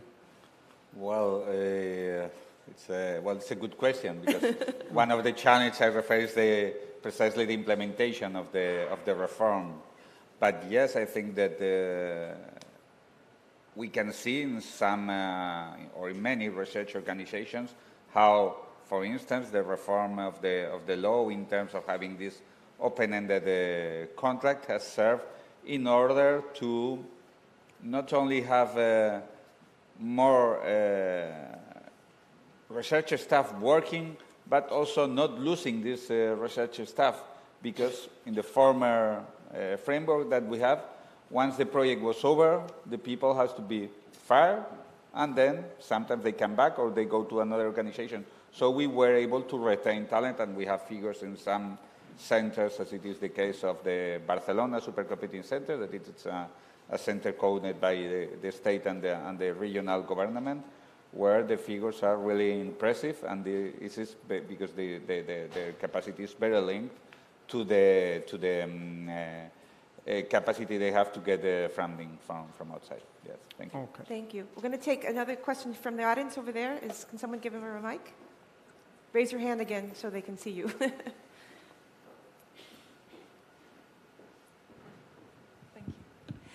Thank you for the interesting discussion and different perspective. Donata Iandolo, I am a board member of the MSCA, and I'm also a researcher at INSERM in France. And here I'm speaking as a researcher, with a very scared researcher opening her lab and not having PhD students, or very hard to find postdocs. With salaries in France, that are really ridiculous if I have to compare them to other countries in Europe and to the US. So maybe I mentioned the elephant in the room. We are not really talking about salaries. And I think as young people coming to academia, or not coming to academia, they also take this into account. And so I was wondering, like MSCA programs have very good salary conditions and like general condition. Let's say if we compare it to the general salary in Italy or in France, but or in Spain, yeah. But which measures you can think to support states, the single states, of course, to improve this, and or the single institutions, because I think this is key as well. And sorry for the long question. Okay, thank you. Who wants to address that? And it's. If I can, well, I think that you are very, very, very right on this issue, and it is behind this is a big challenge that we have in general. As I said, at least in my country, in Spain, the research are based at public bodies, and this means that we have, let's say, a number of barriers, and one of the barriers is to be really competitive. Solutions is to develop flexible figures in order to run the management of the research centers. But I think that always we have to keep our foot on the earth, okay, and consider that we won't be able ever to be at the same level of flexibility that you can have in the private sector and not in the research and innovation sector. But on the other hand, we have other means to be attractive, as you can show and offer opportunities to be in the center where the developments are done. So I think that it is a combination of, yes, we have to certainly, and in the case of Spain, this is clear, we have to improve even more the conditions, and in particular the economic conditions on how we pay the researchers' career. But on the other hand, we have to also show the other benefits that are behind working in this field. Thank you. Thank you. You wanted to say something, Sten? Yeah. Yes. So please thank you for the elephant in the room. The European Framework for Research Careers is trying to make the working conditions better. attractive, more attractive. Working conditions includes remuneration packages, which includes salaries, but also social security rights, the entire package of remuneration. This is a national competences, and the European level can help here by comparing, of course, linked to the local situations. But this is a national competence. So this is something that the national governments can improve if they wish. The European level, I think, well, the MSCA indeed is setting again a very great example in attractive salaries in that sense. So, but that's for a European fellowship. In that sense, we can try to see, for instance, in this mutual learning exercise between member states, how things are done in this country and that country, and try to get to an approach that is suitable for all countries. Not one uniform, because that's utopia at all. So, but slowly there is progress, and again, the MSCA example is great in that sense. Okay, thank you. Okay, we're running out of time. We can't take any more questions, but I'm going to ask our speakers if they can give a closing statement if they want to, and any points that you want to emphasize or to say to the audience. I thank you all for very, very interesting debate and good presentations and a very good discussion. So I'll start with you, Renaud. Yeah, I think we heard before from one of the pitch presentations the necessity for policymakers to be more innovative. And so I would like to see more innovation from policymakers. And, you know, try, as I said, I think we need to rethink how science is being performed, at least in certain disciplines. And so maybe this is an opportunity to try things. And if they don't work, they don't work. But to at least try to be more innovative in how we organize research. Because I think we are in a competition with other great science powers. And they are not sleeping, and we are slowly being left behind. And so if we don't move ahead, we will be really left behind by China and the United States, to be concrete. So thank you. Gonzalo. The ball is in your camp now. Gonzalo. Yes, well, the problem is that we cannot test with the whole system, no? Yeah. Because we may have several risks. No, I think that, and I am for innovation in the public policies, okay? So not because only I work for the Ministry of Science and Innovation, but because I also think that there is a need also of continuous adaptation, okay, to the framework in order to become competitive, but we have not to lose the good conditions and the different conditions that we have in Europe. That is also makes the difference from not only from China, certainly, but from other third countries where we have some kind of benefits that we give per se, but they are not so visible in other. Yes, you can't take this for granted. Very right. Thank you. Sten, any final comments? Yes, well, stay tuned, first of all, and then implement the European framework for research careers. Help us implement it at national level, at organizational level, because in the end we are doing this to make better, more sustainable, more interoperable research careers. We are doing this for the researchers. And in the end, for the researchers to do better science, to create more impact for solving societal challenges. So help us implement it. Okay. Why don't you join me thanking our panel for great work.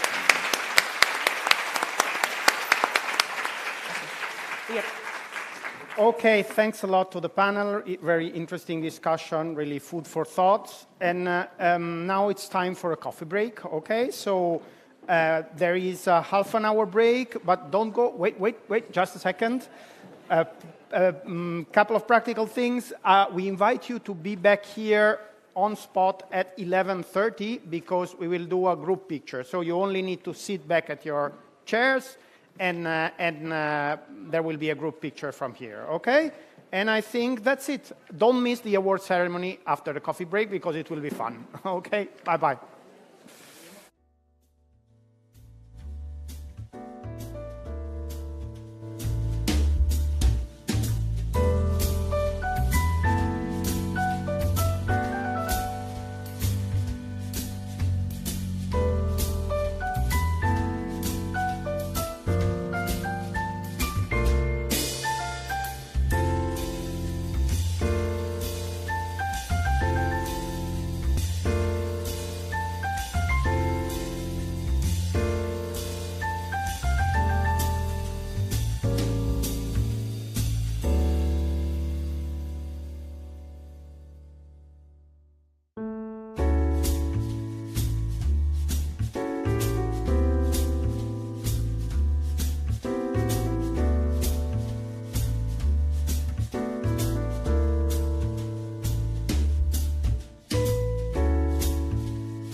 Can you hear me? Great. Welcome back and welcome to the MSCA Pitching Contest Award ceremony. But before starting the ceremony, as promised, we will do a group picture. So I invite Santiago on stage, the photographer, and put on your best face. Okay. So we need everybody to be in their chairs. So please sit, because otherwise we can take the picture.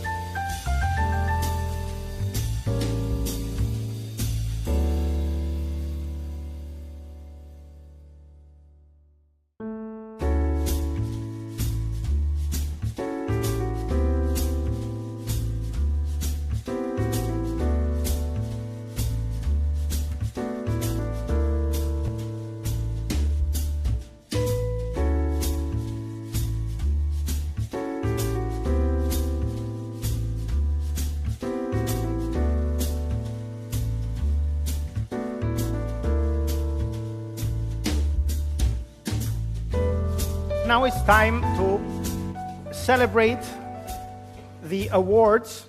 We have heard really 15 great examples of how, in a broad variety of ways, research can have an impact on policymaking, okay? And I must say, each one and every one of those that have pitched would deserve an award, and in fact, somehow they will receive an award, because everybody will receive a courtesy gift for their participation. However, now we will reveal the ones that the jury has considered especially outstanding, okay? But I think it's important to to convey the message that all the proposals were really great. I enjoyed them a lot, and they show a lot the potential of this community in terms of the impact it can have on policymaking. So congratulations to everybody. So, as I explained before, there will be 3 awards, one for each category, plus one of the audience. The 4 people that will receive their award will receive a beautiful crystal trophy, a diploma, 2 Interrail tickets, and a low-carbon travel guide to discover Europe. So, it's also...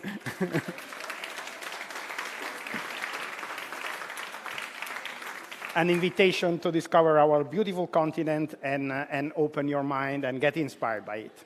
Okay, so let's proceed with the awards. First of all, I would like to invite on stage Antonetta Angelova-Krasteva, Director of Innovation, Digital Education and International Cooperation at the Directorate General of Education and Culture at the European Commission and member of the jury. And she will deliver the award to the winner of the category Contribution to Wider EU Policies. I remind you that in this category we have heard about MSCA projects that have research results that are relevant to European Commission political priorities, such as, for example, the Horizon Europe mission and the European Green Deal. So, Antonietta, before announcing the winner, I wanted to ask you about your experience as a jury member, and in particular, what is your evaluation of the overall quality or the overall level of the proposals? Yeah, good afternoon, everyone. Thank you, Michele. A wonderful question, and congratulations, actually, to all contestants, because the level was extremely high, you cannot imagine. We are splitting our hairs today. What I can say is that we would like to express our heartfelt thanks and congratulations to all 15 contestants. They are all winners because they have been selected amongst 170 passionate fellows, and they all had really great, very engaging and interesting presentations. Great. So, yeah, really it was very difficult for the jury. Yeah. Thanks a lot, Antonietta. So the stage is yours to announce the winner. Well, this is a very difficult moment. Indeed, I'm really very honored to announce the winner for the category Contribution to Wider EU Policies. And the award for this category goes to Linda Brodnicke.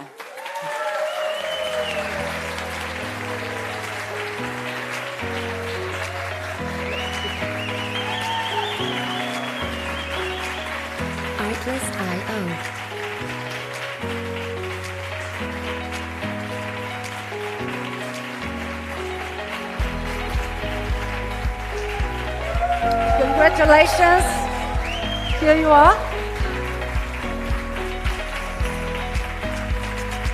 Please stay here. Just a few words. I would like to share with the audience why we actually are giving you this award and why we've chosen your presentation. First of all, it was very engaging, a very complex topic presented in a very magical way, actually making analogy to the magic wand, how to make the energy transition. Indeed, very passionate. We are very grateful for your presentation and very happy for this award for you. Thank you so much.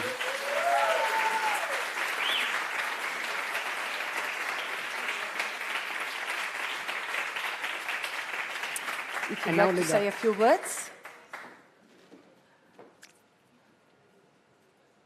All right, well, thank you very much for this award. I truly appreciate it.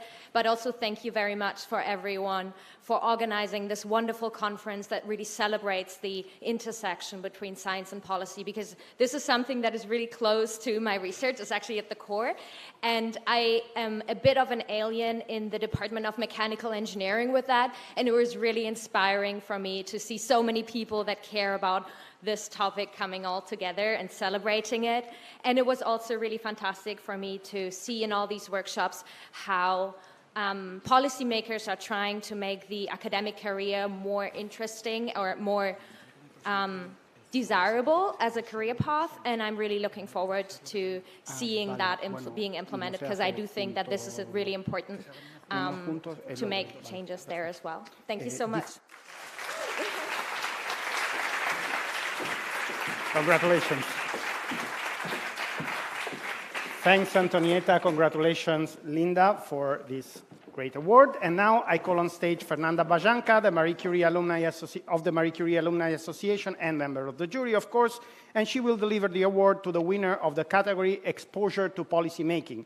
So pictures that focus on MSCA projects, that include secondment, placements, and short stays in organizations connected to policymaking. Welcome, Fernanda. So I was wondering, in your view and based on what you're seeing, what is the value for these researchers to engage in something as unusual somehow as a pitching competition?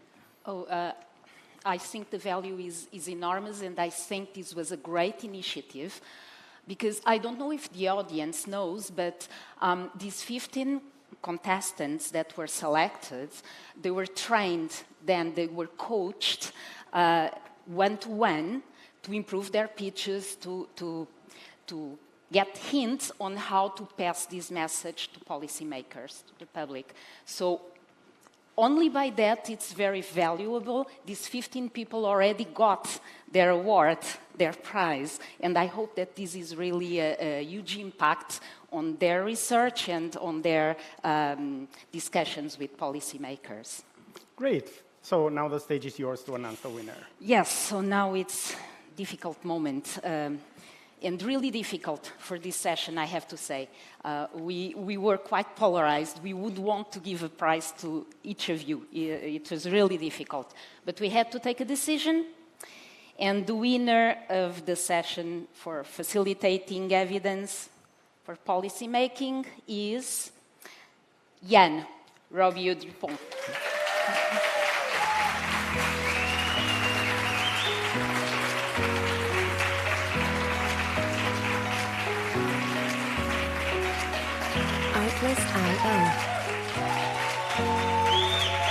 Congratulations.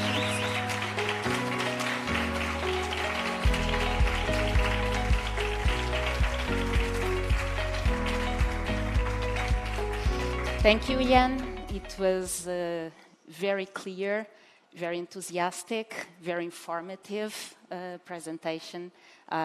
If you want to say some words about what this means for you. Yeah, thanks a lot, everyone, for being here. And it's nice also to put faces on the European Commission and all the people who make all this research possible. So that's very nice. Also, thank you, obviously, for all the organization that went into this event. And also, I feel that part of the project that I could present was relevant to decision making because so many people around the research are also showing interest, engaging across disciplines, across different areas of work, and that's why I feel that it's so pleasant to do research, and so, yeah, I'm very happy to be able to engage with everyone here. Thanks a lot.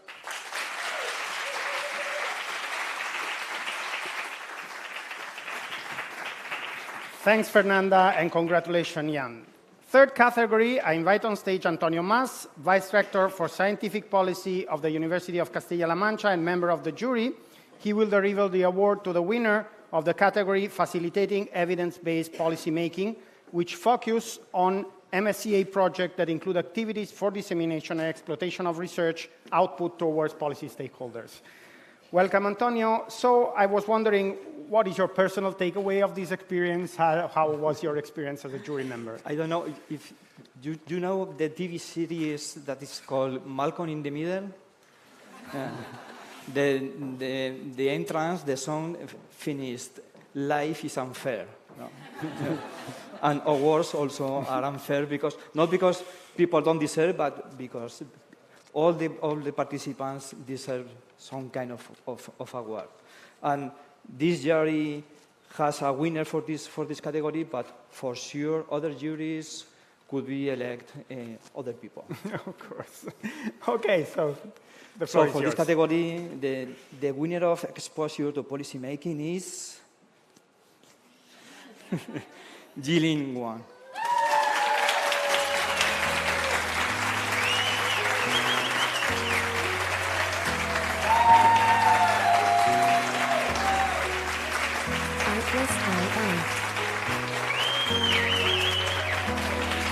Congratulations.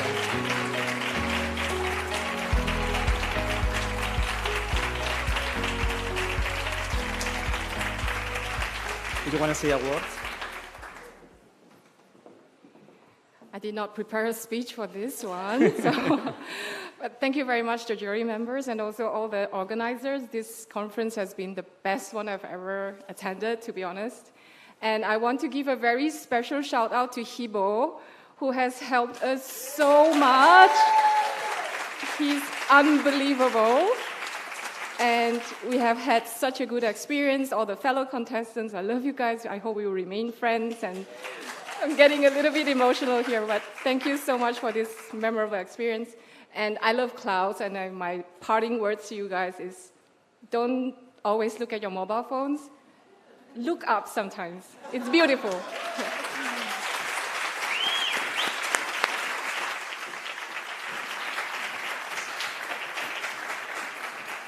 Thanks, Antonio, and congratulations to Yiling. And now it's the turn of the award chosen by the audience. So I invite on stage Izaskun Lacunza, Director of Science for Policy at the Spanish Foundation for Science and Technology, FECYT. She will deliver the award to the author of the pitch that was most voted by the audience. So Izaskun, I wanted to gather your impressions on this specific community, MSCA community. What is the potential of this community to tackle global challenges, which is the topic of the event, based on what you have seen in this pitching session? Thank you, Michele. Well, first of all, I have to say that I enjoyed very much being a jury, but I hope I will never be a jury again in my life because it's been really tough to make a decision. And regarding your question, I think that quoting Claire, I would say that thanks to MSCA being a bottom-up initiative, it was amazing to see how many different topics and challenges you are addressing, and I think they were all super interesting.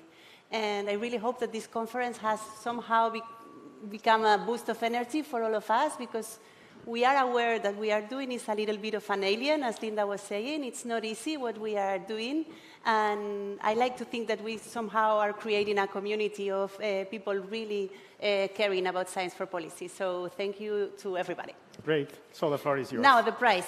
So I was amazed to see that we got over 1,000 votes during the 3 sessions, which is quite amazing. And it was a tough competition. It was the same as for the jury ourselves, for the public.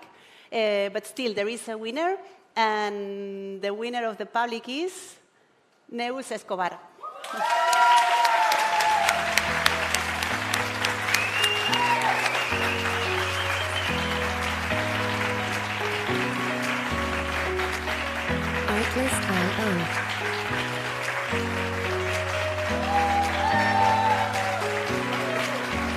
Enhorabuena. Ponte aquí que nos vamos a hacer una foto.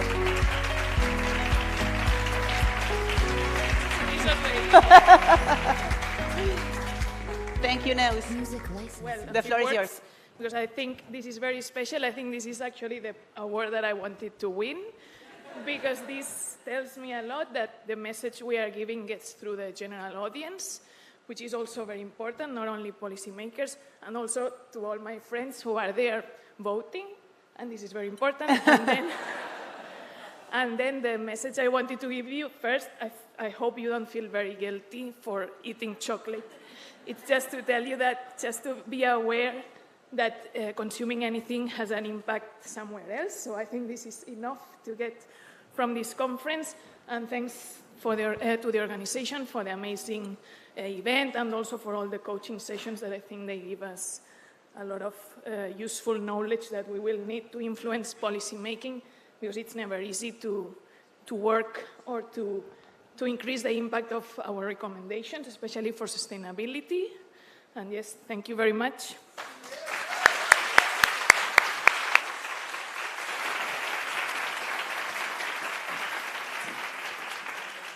Thanks, Isaskun. Congratulations, Neo. So now I would like to invite on stage the winners and the full jury to take a picture, but then we will take a picture with all the participants and the jury as well. So bear with me, and then we will have a further session after the pictures. Great.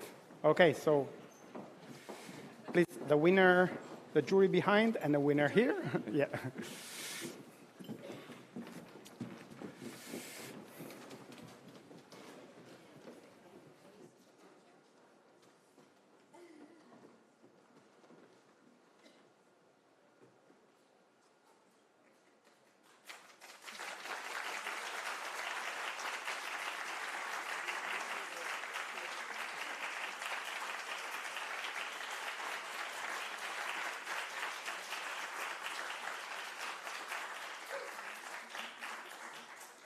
The winners, the whole participants. Okay, so please come, all the candidates come on stage, and we will do a group picture of everybody.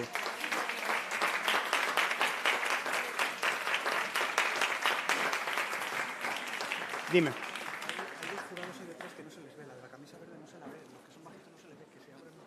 Vale, okay.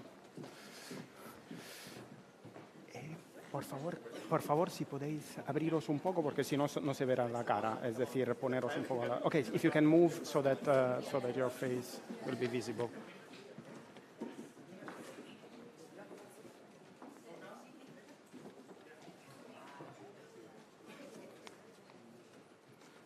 So try to make yourself visible, okay, amid of the crowd. So just move your heads in such a way that the photographer, if you can see the photographer, he will be able to see you.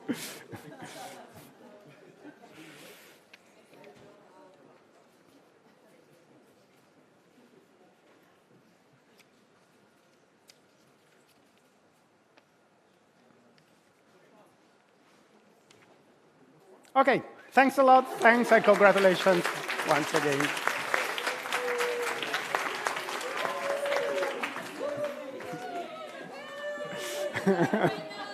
Oh.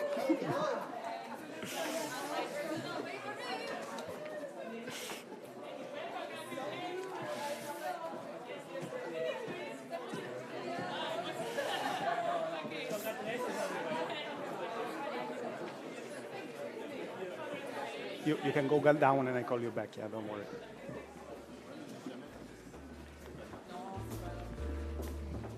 So definitely, it was a great bunch of people, really, really interesting. And me personally, I must say, as a journalist, I will go back from this conference with a lot of ideas to follow up upon, so great input. So the pitching competition has been one of the special things of this event. And as the jury has said, and in conversation that I have with the participants, they really appreciated the fact of going through this specific format as a way to improve communication about their research, even focus on specific objectives, and also being prepared for ways of communicating their research that they will face in their career activity, ranging from, talking to funders, talking to politicians, which is the topic, in fact, of this event, even getting a new position when they will go away from the one they have now. So we thought it would be interesting to have a conversation on this topic with one of the members of the jury, who, in fact, was the former winners of the Falling Walls Lab, which is a reference pitch competition in Europe. So I would like to invite on stage Thomas Huchalik, which is an industrial PhD at Encardia, a biotech company, a grant fellow of MSCA, and a former winner of the Falling Walls Lab, to have a short conversation on his experience there. So Thomas, welcome on stage. Thank you. So thanks a lot for sharing your experience with us. First of all, I would like yourself to introduce yourself. What is your background? What is your research about? Yeah, my pleasure. So I'm a medical engineer by training. As you've said, I'm part of an ITN network, Personalized AF, where we try to personalize atrial fibrillation, so it's a heart rhythm disorder.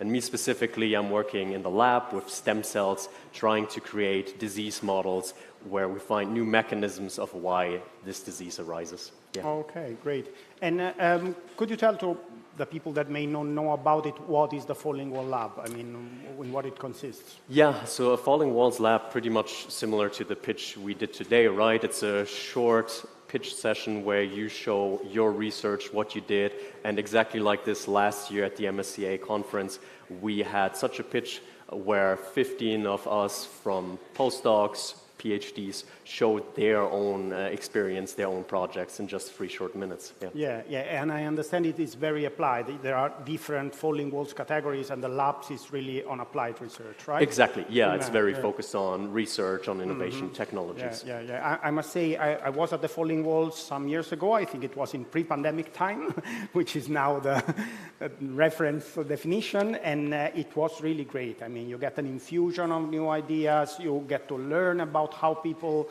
communicate in an effective way, so you also learn skills by watching at these people. A little bit like we have seen today, we have seen a wide variety of strategies from the candidates, learning, ranging from telling a story, a personal story, a story of their country, or focusing on a problem, or building a narrative, a circular narrative, a linear one.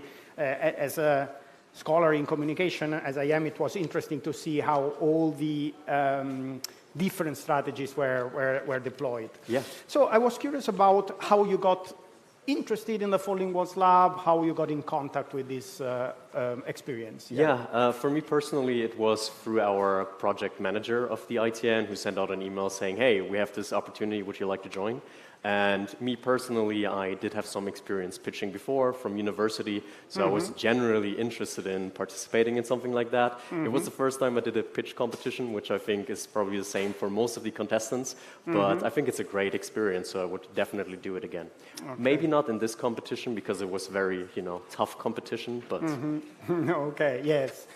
Later I will tell you about the specifics of this competition, but first of all I wanted to know, what did you pitch? I mean, what was your research about or your proposal about at that moment? Yeah, I think I was pretty lucky with my topic because, as you know, with a pitch it might be difficult to condense it down to 3 minutes. So if you have something that's easy to form a metaphor around or to tell a story, that makes it nicer to present to people. And for me, because it's hard research, we all have mental connections with the topic of heartbeat. So for me specifically, it was the sound of a heartbeat. So I think for a lot of people, that's something they can immediately connect with, so it makes it easier to pitch the concept of heart rhythm to them.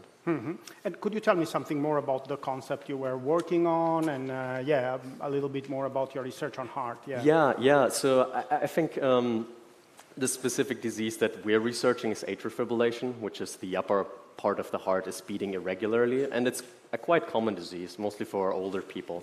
But a lot of people are not familiar with arrhythmias. So in the pitch, I try to show people how, when you stick your fingers in your ear, you hear your normal heart rhythm just normally beating along. But in an arrhythmia, that starts to get crazy. It gets out of rhythm, and that's scary, and I think that's an important topic for people to learn about and know. Okay, okay. And were you proposing a specific technological solution or a research strategy? What was your proposal about? For our specific research project, the idea was to look at a new mechanism of the disease to suggest that it might be due to immune cells, to inflammation causing the heart muscle to become irregular. And this is sort of a new branch we're looking into research. And for me specifically, I'm working with stem cells, where we use induced pluripotent stem cells and create heart cells to then see how could inflammation cause this disease. Wow. That is very interesting because you are dealing with a complex issue with a lot of technical aspects involving a lot of scientific knowledge, and in principle one could think, how on earth could I condense these in 3 minutes or in a very short pitch? But as we have seen in these days, it's really, there are ways, there are techniques, there are things that you can learn, ways that you can work with to really convey the message in a clear way, but at the same time without dumbing it down, without treating your audience as, fools, but really trying really to condense and focus on the key message. It's something I'm very keen of because, as journalists, and especially as science journalists, it's what we are doing all the time, So what I'm working with my students all the time is, turn it around, let's discuss it, let's see it from a different angle in a way, and suddenly a title or a way of explaining things appear that is really transparent, okay, and at the same time rigorous, okay? And I think in a way it really connects to MSCA with the ITNs in a very unique way.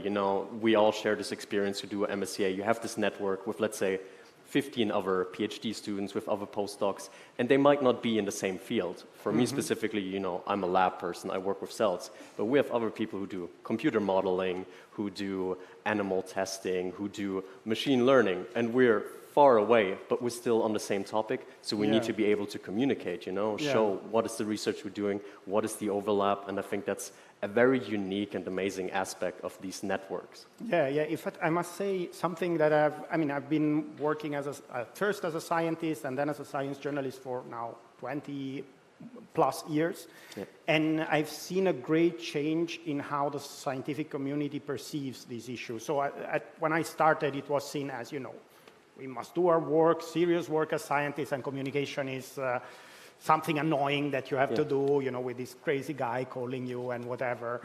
But in time, I think people have really understood that it is in fact part, and it has always been part of science, The anecdote I always quote is that Darwin wrote a book that changed the history of science, which was a popular science book, The Origin of Species. It was basically without footnotes. He had 800 pages, and his editor told him, no, you have to shorten it down. So it has always been part of science. And moreover, it's not only a matter of idealism, we need to give to society what they give us in terms of funding. It's really a matter of something that has an impact on your career. As you mentioned, even talking with your colleagues, science is a very specialized business, okay? So even talking with the colleagues at the lab in the other door requires for you some level of translation of what you're doing to somebody that may not be familiar to all the technical aspects, etc. So I'm very pleased, in fact, that communication is definitely becoming an important branch in scientific activity. It is not that everybody must become a TikToker. It is that everybody must be open and ready to communicate in a way that is effective, definitely. So could you tell us how it went? I mean, you went there in Berlin, and how did it look like? And Yeah, it was a very interesting experience. So the Falling Walls Lab event in Berlin, it's, I think, maybe one of the biggest pitch competitions there are. So there were different sections about engagement, social issues, and the Falling Walls Lab that I was a part of, I think we had several dozens of people pitching, right? A whole day from morning to end. And it was an amazing variety, lots of topics that you might not have considered before, but that really stuck with you. And because all of them were really amazing and interesting pitches, they pull you in. And I think that's one great aspect of pitching, that because you condense it, because you make it interesting, the audience is more engaged with the topic itself. Okay, and so you went there, you released your pitch, and then you are declared winner. In Berlin, unfortunately not. In Berlin, someone else won. But yeah, at the MSCA Falling Walls Lab there, yes. But I think the same is here, right? With these pitches, they're all amazing. People give a great performance, and it's impossible to decide sometimes which of them is really, really the best. Okay. Yep. So, given your experience, I was wondering whether you had any advice, you know, for both for the people that have made pitch, but for anybody in the room that may find himself or herself in the situation of having to convey the message in a very clear way in a short time, maybe to somebody that is not aware of the topic. What would your advice be to these people? Yeah, I think this is advice maybe to the audience, because a lot of the people pitching definitely did this correctly. I think for us as scientists, we have complicated issues. We can talk about it for hours, but most of the people we're talking to, they might not be familiar with it. So the secret is to pick up your audience somewhere where they're already at. Take something that in their mind they can immediately connect with. So if you take an easy analogy, something that everybody's familiar with, it makes it easier to hit the ground running and get right to the pitch instead of having, you know, to explain a lot and really get the audience on your level first. Yeah, okay. Yeah. In fact, a few days ago, I was having a conversation with a researcher, and he was telling me, oh, I'm so annoyed that these journalists are asking me, he was talking about television journalists, that they asked me to condense my research in 1 minute. It's really crazy. I cannot dumb it down like this. And I tried to convey to him, okay, imagine that you are on the receiving side, that somebody talking about something widely, you know, international law. He was a fire scientist, okay? So something widely away from his field, whether his attention would would stay high for 5 minutes, a 10 minutes presentation, etc. Probably not. Probably it would become, he would lose the track, he would not understand what is the point. So it's not a matter of dumbing down, it's really a matter of serving your audience somehow. And I think it really comes down to, you have to decide what is the information you want to give someone. And I think, especially with this competition, I think it made all of us think, how can you take your research topic and connect it to policy? So I think what we were looking at is these amazing scientists showing their work in a very specific light on how can it inform policy, how is it interacting with policy. And I think for us also as a jury, it makes you reevaluate the science in how it connects with policy. Yeah, absolutely. And I was wondering a little bit about your takeaway of the experience, how it has influenced also your follow-up career, if it has had an influence. Yeah, I think pitching, once you do it, it's always fun to get back on stage and do again. And I think it is an enriching experience, especially once you get more used to public speaking and things like that. And that's, of course, a really great skill to have in any career. For me personally, I'm finishing my PhD, and then afterwards we'll see where it goes. But I think presenting your work, your research in a concise way is something useful that you can use in any career path. Okay. So it becomes, let's say, a tool in your toolbox somehow that you can use, like the skills you learn with specific experimental techniques or with writing a paper, then you also have this tool. Yes, exactly. I mean, even at family dinner table, right? When your parents ask you, what is your research? If you can concise it to a 3-minute soundbite, that's helpful. That is a real challenge. In fact, it's curious that some of the things you are saying are typical exercises that you do in science communication workshops, like, take a very complex text or a very complex speech and turn it around many times, cutting away, the edges and deciding what you keep in and what you remove, or the family table exercise. So tell the story to, your partner, your grandfather, or whatever, somebody that is completely away from your interests, and see whether you manage to convey the message and to convey also the interest, the passion, the motivation. Why should they care about this topic? Yeah. It's a little bit a dangerous exercise, because a good pitch will lead to more questions. So you have to decide. Yeah. Especially if your grandfather is a vaccine denier or whatever. That is challenging as well. Yeah.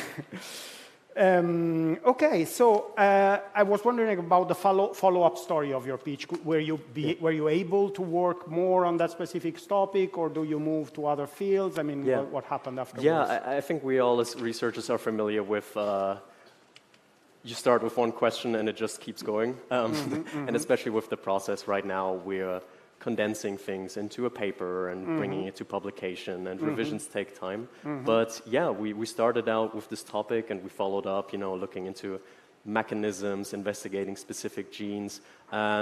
It's a feature of research, right? You start with the beginning questions and the next question is just right around the corner. Yeah, of course. And I think that is also a quite important message that sometimes it's hard for me as a reporter to convey to scientists. We are not really necessarily interested only in the paper, or in the peer-reviewed paper with the result, etc. Sometimes you are interested in the question.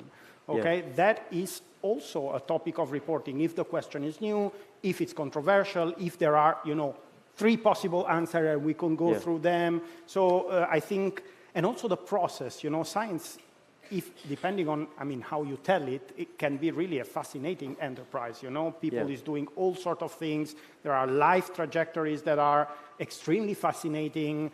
Scientists put themselves in situations that are crazy to understand how the world works, okay? So that is interesting in itself. So that is an important message, because often you get to know about something only when the peer-reviewed paper is published, and that is, very late, okay? All the flesh and blood of the science has happened before, and we are interested in covering it, and I think society in general would be interested. And moreover, it's what we have seen in the pandemics, the science really stripped open, and we have seen live how it works, and what are the challenges, what are the pitfalls, and everything. So now I would leave a round of questions from the audience, and then a last declaration by Thomas. Sure. If there's any thought, question, comment. Please, Fernanda.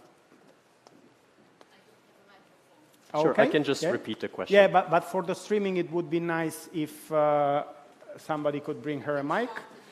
No, but in order to be heard in the streaming, we really need to have it through a microphone, I have a question, because last year I was in the jury also, and I was really struck by your pitch, because you were talking at the same time you were making a heart rhythm with your hands. Are you a musician? How could you? It was impressive. Actually, indeed, yeah.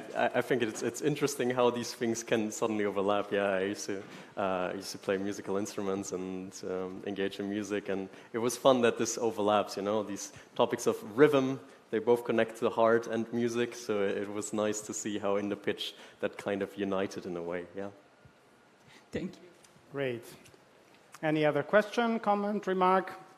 You have the opportunity to say something bad to a journalist if you want, so I'm prepared. Questions to Michele. So if you want to take it as a therapeutic experience, okay. No? Okay, fine. Otherwise, I would like to close our conversation with any thought, any message for the MSCA community. What is your... Yeah, in general, I'm just really appreciative of the contest, of the organization. I think for the pitchers this time, it was a great experience. For me, a year ago, it was as well, and hopefully next year again. And I think it's a learning experience, and it's really engaging for all of us to see these amazing projects that other people are presenting. So I think in general, it's a great opportunity and a great experience. Great. Thanks a lot, Thomas. Thank you, Michele. Okay. Thank you.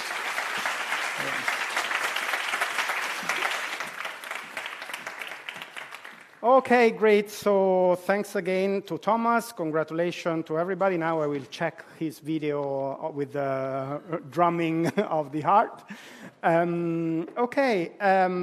So I would like to thank again all the participants. I would like to thank the jury for the hard work they have done. And now we are at the final slot of these exciting 2 days, and it's time to look a little bit at the future. So as you know, Belgium will hold the presidency of the Council of the European Union starting from January 2024. And so I would like to call on stage Lionel Bonjean, Director General of the Walloon Ministry of Employment, Economy and Research, who will present the main priorities of the Belgian presidency of the Council of the European Union.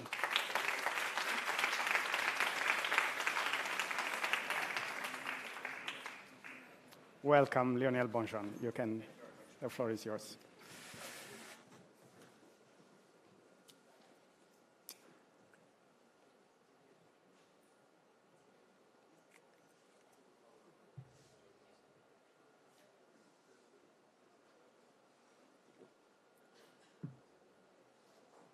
Señor el Director General, dear colleague, representative of the European Commission, representatives of the different Spanish and European administration, ladies and gentlemen, dear researchers. It is great pleasure that I stand before you today on behalf of Minister Willy Borsu, Vice President of the Walloon government, to discuss such an important topic, the Marie Sklodowska-Curie actions. First, let me, of course, thank the Spanish presidency for this invitation to present to you some points of the future Belgian presidency of the European Union, which begins in 6 weeks. So, here we are almost at the end of this 26th Marie Sklodowska-Curie conference, organized in this beautiful, really beautiful bilingual city of Toledo. Nicknamed the city of three cultures because of the peaceful coexistence that has marked the history of Toledo for many centuries, the city has become a symbol of religious tolerance and cultural diversity. These evolutions over time have shaped the history and identity of Toledo, making it a unique place in Spain and an example of the possibility of living in harmony despite religious and cultural differences. What a symbol today. Today, we see that science is increasingly the result of an international, even worldwide, approach that implies collaborations beyond our borders. However, for science to regain its truly universal character, awareness is necessary, both from the actors of science and the general public. This implies a culture of curiosity about the world, a critical education from an early age, with equitable access to education for all. This also requires the reaffirmation as a creative value of what Marie Sklodowska-Curie called a certain spirit of adventure. All this is driven by excellence that remains the main principle. These elements can be found in the various Marie Sklodowska-Curie actions: international, intersectoral, and interdisciplinary mobility for researchers, exchange of scientific staff, outreach, and communication to the general public. The very interesting exchanges and fruitful discussions of the last 2 days has shown how rich, complementary, and indispensable the interactions between science and politics are. This relationship must also serve to ensure that political decisions are made on a sound scientific basis. I'm thinking, for example, first and foremost, of climate change and the attitudes that must be adopted to drastically limit its impact on our daily lives in the years and decades to come. Ladies and gentlemen, you will be invited to Belgium to attend the next MSCA conference on 18th and 19th of April 24, which will be dedicated to the theme of multiplicity of research careers. We're in Belgium, in the most beautiful city in Belgium, Mons. No, it's not true, but that's my city. But Mons was in 2015 the European Capital of Culture. So it's a beautiful city. In the past, many initiatives have been taken to prepare researchers for careers that, for most of them, will not be academic. Last July, the Council published a recommendation to attract and retain research, innovation, and entrepreneurship talent in Europe. That document seeks to strengthen the European research area, ERA, and contribute to the implementation of the ERA policy agenda for the period 22-24. It provides the standards that can guide member states, research organizations, funding bodies, and stakeholders in increasing stability and attractiveness of research careers. The objective, as mentioned, is to retain European researchers and make the European Union an attractive destination for foreign talents. It comprises a definition of researcher, measures to make the research career more attractive, a new charter for researchers, and a European competence framework for researchers.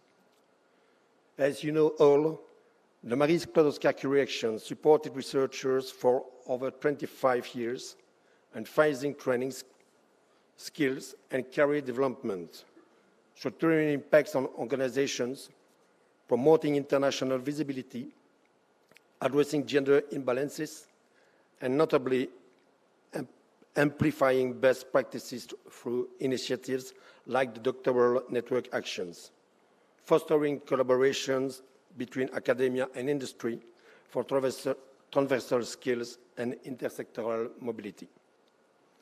The topic of researchers in policy settings seems to be more recent. The future needs of labor markets cannot be seen and discussed without looking at what happens around us. We only need to think of other challenges such as climate change, digital transition, the COVID-19 crisis, and population aging to understand that our society, facing such complex challenges, needs to be supported by a precise comprehension of them to take the most accurate political decisions. Our researchers have a key role to play in ensuring that the policy choices of tomorrow are the best ones. These are the points we would like to focus on the 24 conference.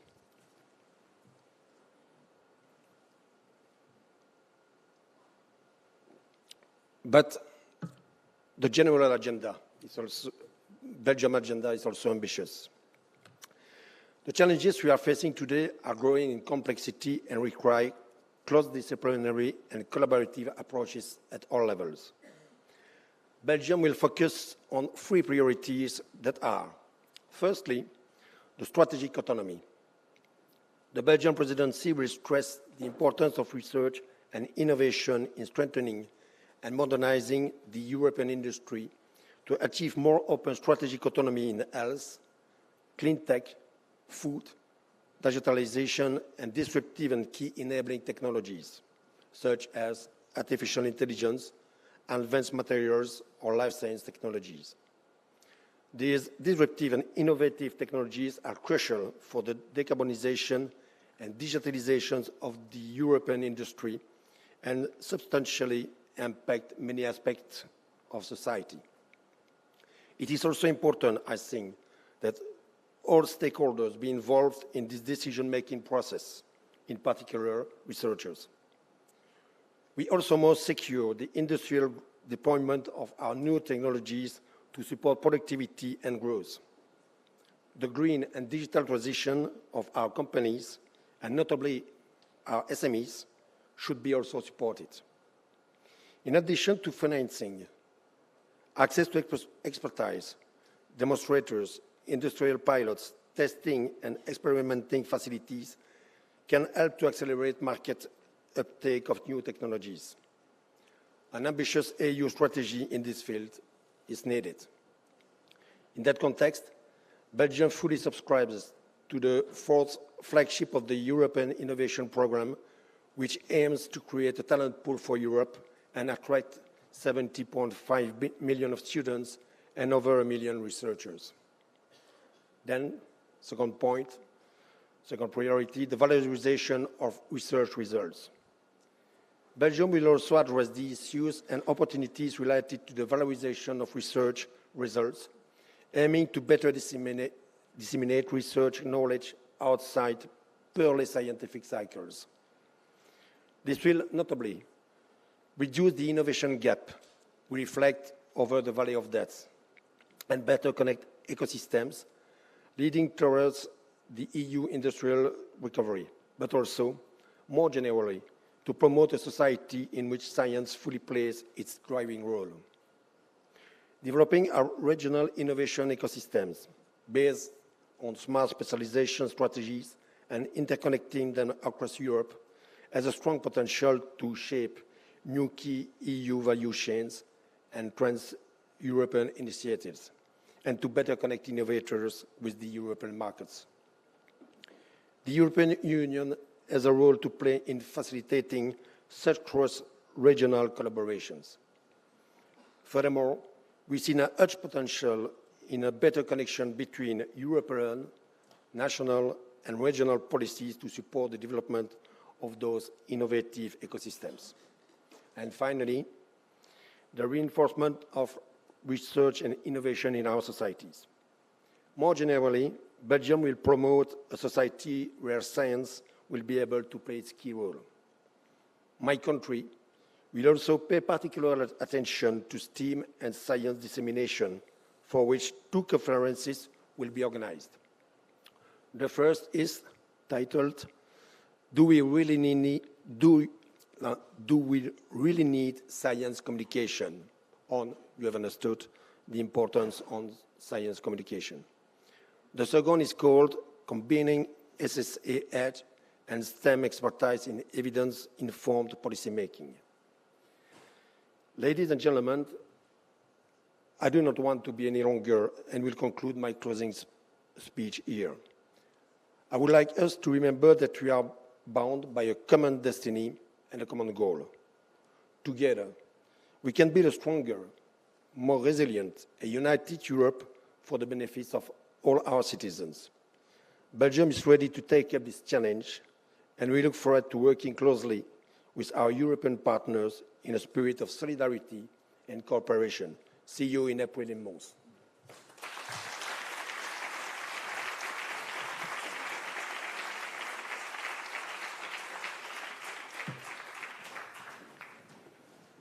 Thank you very much, Lionel Bonjean, for this inspiring plan. And now I would like to invite on stage somebody that will have a hard mission, the mission to wrap up the things we have learned in these days. So I invite on stage Inma Aguilar, General Director of the Spanish Foundation for Science and Technology, FECYT. Invito al escenario Inma Aguilar, Directora General de la Fundación Española para la Ciencia y la Tecnología, FECYT. I remind you that you have simultaneous translation headphones at the entrance.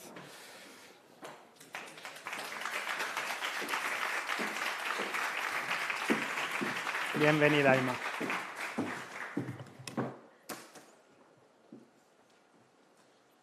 Thank you, and welcome to the wrap-up session of the 17th MSCA Presidency Conference that we have organized within the framework of the Spanish Presidency of the Council of the European Union. It's been a pleasure for the Spanish Foundation of Science and Technology, FECYT, to collaborate with the Ministry of Science and Innovation in the organization of this event. At FECYT, we provide, through our European office team, information and support for the participation of Spanish scientists and institutions in European funding programs. Our main objective is to increase Spanish participation and the leadership of universities and public research organizations in European projects.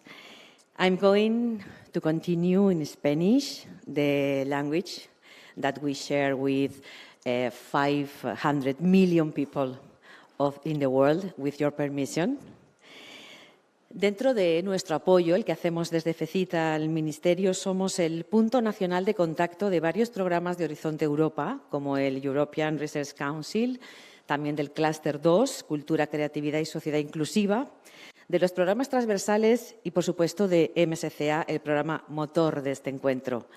Por eso aprovecho para agradecer y felicitar al equipo de la Oficina Europea, nuestro equipo de FECYT de la Oficina Europea, que ha tenido un papel muy relevante en la organización de este evento.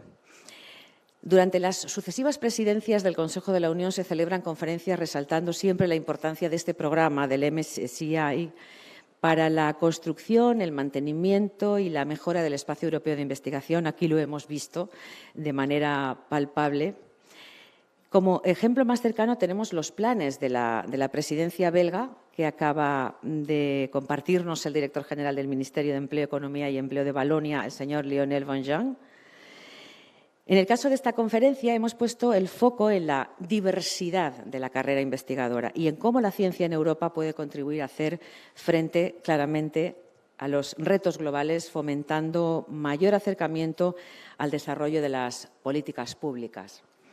Tanto la secretaria general de Investigación del Ministerio de Ciencia e Innovación, Raquel Lloti, como la directora de Innovación de la Comisión Europea, Antoaneta Angelova-Krasteva, recordaban ayer en sus intervenciones una de las grandes fortalezas de este programa, que es un programa que promueve la investigación con una triple dimensión, y creo que esto es lo más subrayable del MSCA, la triple dimensión internacional, interdisciplinar e intersectorial. Además, el programa también pone el foco en el desarrollo profesional del personal investigador para mejorar la empleabilidad dentro y fuera del ámbito académico. Por eso, el programa es una pieza muy importante para fomentar la conexión entre científicos, científicas y los resultados de su investigación con el desarrollo de las políticas públicas. Durante la ponencia inaugural que vivimos ayer de Lorenzo Melchor del Joint Research Council, hemos podido escuchar qué entendemos como ciencia para las políticas públicas y la importancia que tiene para la Unión Europea este hecho, con ejemplos tan presentes y tan cercanos como la reciente pandemia provocada por la COVID-19. Posteriormente, en el primer panel plenario, conocimos las iniciativas actuales que aportan evidencia científica para el desarrollo de políticas públicas y tanto la ponencia inicial como este primer panel de discusión fueron la antesala perfecta para los 3 talleres paralelos de la primera jornada que se centraron en distintos aspectos del programa y que son muy relevantes para la contribución al diseño de políticas públicas encaminadas a afrontar retos globales. El objetivo ha sido identificar acciones y recomendaciones al programa que permitan reforzar esa contribución. El primer taller se centró en la dimensión intersectorial del MSCA. Aunque es un programa exitoso en lo que concierne a la colaboración entre el sector académico y no académico, lo que quedó claro es que la participación de las administraciones públicas en los proyectos como parte de este sector no académico tiene un claro margen de mejora. El segundo taller puso el foco sobre el elemento clave del programa desde el punto de vista del personal investigador y los centros de investigación, que es su naturaleza de temática abierta. El tercer taller también abordó la dimensión internacional del programa, poniendo de relieve la capacidad de MSCA para fomentar la inclusión del personal investigador de todas las nacionalidades, pues esta es sin duda necesaria y yo creo que un pilar fundamental, esa diversidad para alimentar políticas públicas que sean más inclusivas y más justas. Y precisamente en esa línea, esta mañana hemos celebrado el otro panel plenario que se ha centrado en las propuestas de políticas europeas más recientes encaminadas a hacer la carrera investigadora más atractiva, más diversa y más sostenible dentro del espacio europeo de investigación. Y dejo para el final la divertidísima y motivadora competición de MSCA de la que hemos disfrutado a lo largo de este día y medio de conferencia. Y a través de esas 3 categorías de premios que se han presentado hemos conocido un buen número de ejemplos de proyectos alineados con políticas europeas, proyectos en los que se busca activamente informar a los actores políticos y proyectos que incluyen la exposición del personal investigador a las administraciones públicas. Las reflexiones de los distintos paneles, así como los ejemplos que hemos conocido y presentados en la competición, nos van a permitir elaborar un documento de conclusiones y recomendaciones para el programa MSCA con el que esperamos contribuir, gracias a toda vuestra participación, a reforzar el papel del conocimiento científico en la elaboración de políticas públicas y, por tanto, en el abordaje de los grandes retos globales. Para finalizar, agradecer a todas las personas de la Comisión Europea, del Ministerio de Ciencia e Innovación y del equipo de la Fundación, de FECYT, que han trabajado en la preparación del contenido de esta conferencia y, me consta, con gran entusiasmo y mucha ilusión. Así nos ha quedado de estupenda esta conferencia. También, por supuesto, agradecer a los anfitriones de esta conferencia, a la magnífica sede que nos ha brindado la Universidad de Castilla-la-Mancha. Mando desde aquí un fuerte abrazo al rector Julián Garde y que nos han, además, permitido toda la flexibilidad posible para poder hacer esta conferencia una conferencia dinámica y muy interesante.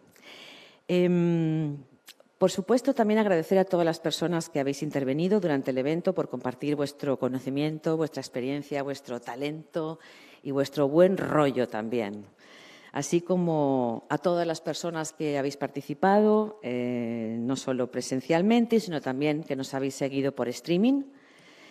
Por supuesto, le agradezco y le mando un abrazo enorme a Michele, magnífico presentador de esta conferencia, y a todo el equipo de la tropa que nos han ayudado en la producción de esta conferencia y de algunas otras más. Quisiera terminar con un dato histórico que nos ha impresionado siempre desde que empezamos a organizar este evento y desde que se escogió Toledo como sede para el MSCA.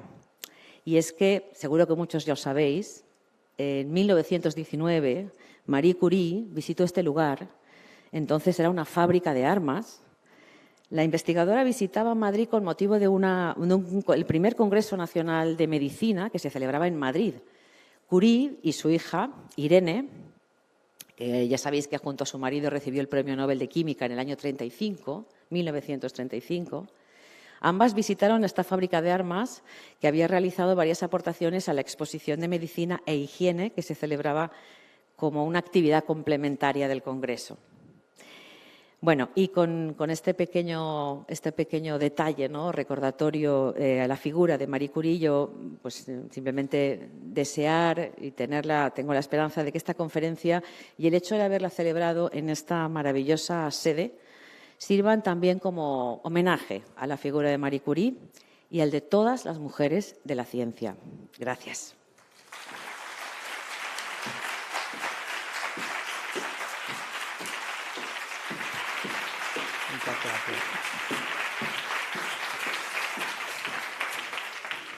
Muchas gracias, Ima Aguilar. Gracias también por la apreciación de mi trabajo y gracias por llevarme a este barco.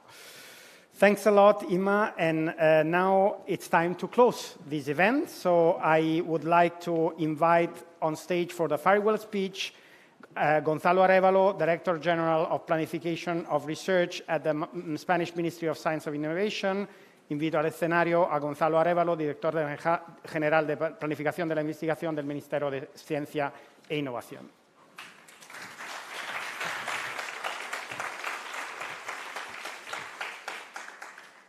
Muchas gracias, Michele. Bueno, en primer lugar, querido Director General del Empleo del Gobierno de Valonia, querida directora de la Comisión Europea, querido vicerrector de la Universidad de Castilla-la-Mancha y querida Inmaculada Directora General de la FECYT, pues es un placer poder estar aquí. En primer lugar, disculpar a la ministra Diana Morant, que tenía que estar efectivamente aquí hoy en la clausura y que me consta, bueno, que tenía especial ilusión en participar de la misma, pero por motivos de fuerza mayor, ¿no?, del tiempo político que precisamente asistimos en este mismo momento en el país, pues no puede estar, ¿no? Esta conferencia es la quinta y es la penúltima dentro de un total de 11 eventos de alto nivel que venimos desarrollando en el marco de la presidencia y en un número mayor de otros eventos satélite para los cuales todavía nos queda un poco más de un mes para celebrar. Pero en todo caso, para mí, de verdad, es un honor poder clausurar la conferencia en el nombre del Ministerio de Ciencia. Durante mi intervención voy a cambiar español-inglés. Esto también hará un poco más llevadero porque soy consciente que de nuevo estoy entre la comida, ¿vale? y el final, en este caso, de la conferencia. Ahora voy a pasar al inglés.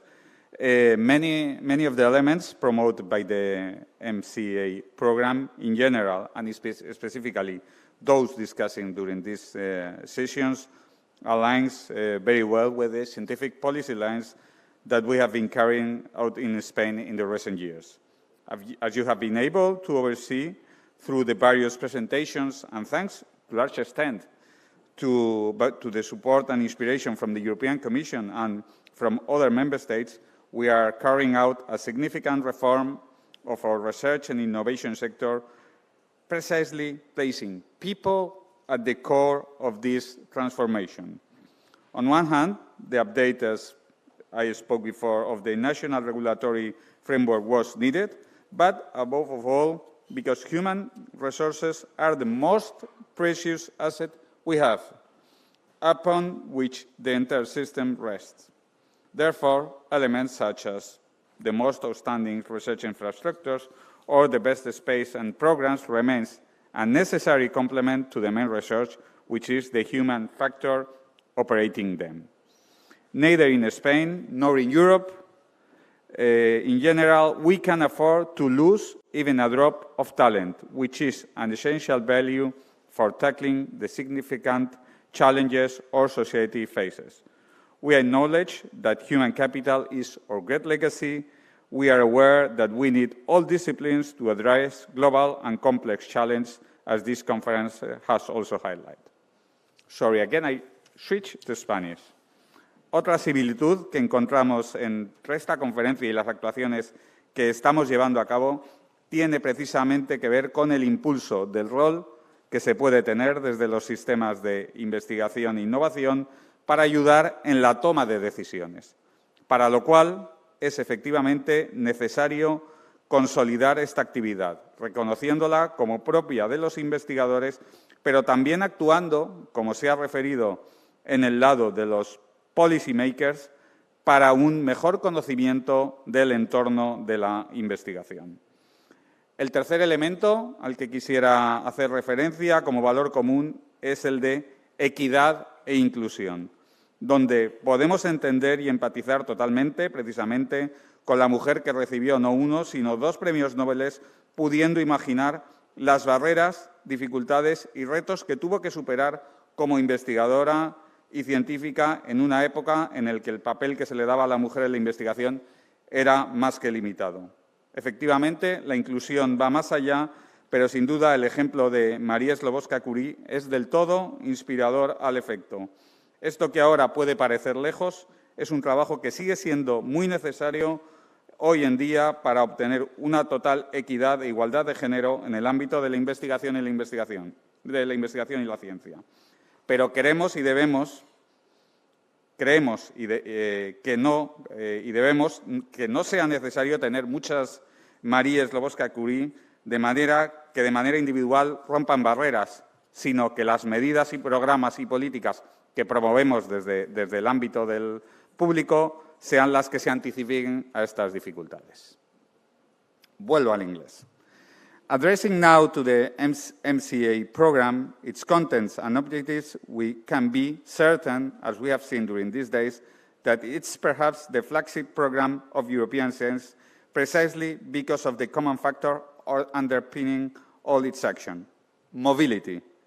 It could be said that this program serves to build Europe from the scientific foundations. Spain, in fact, strongly supports this program, and it is not only because we participate very well on it, we have to say this, but mainly because we are convinced that this program, aimed at training European researchers and research personnel through mobility, helps to erase the old borders between our countries.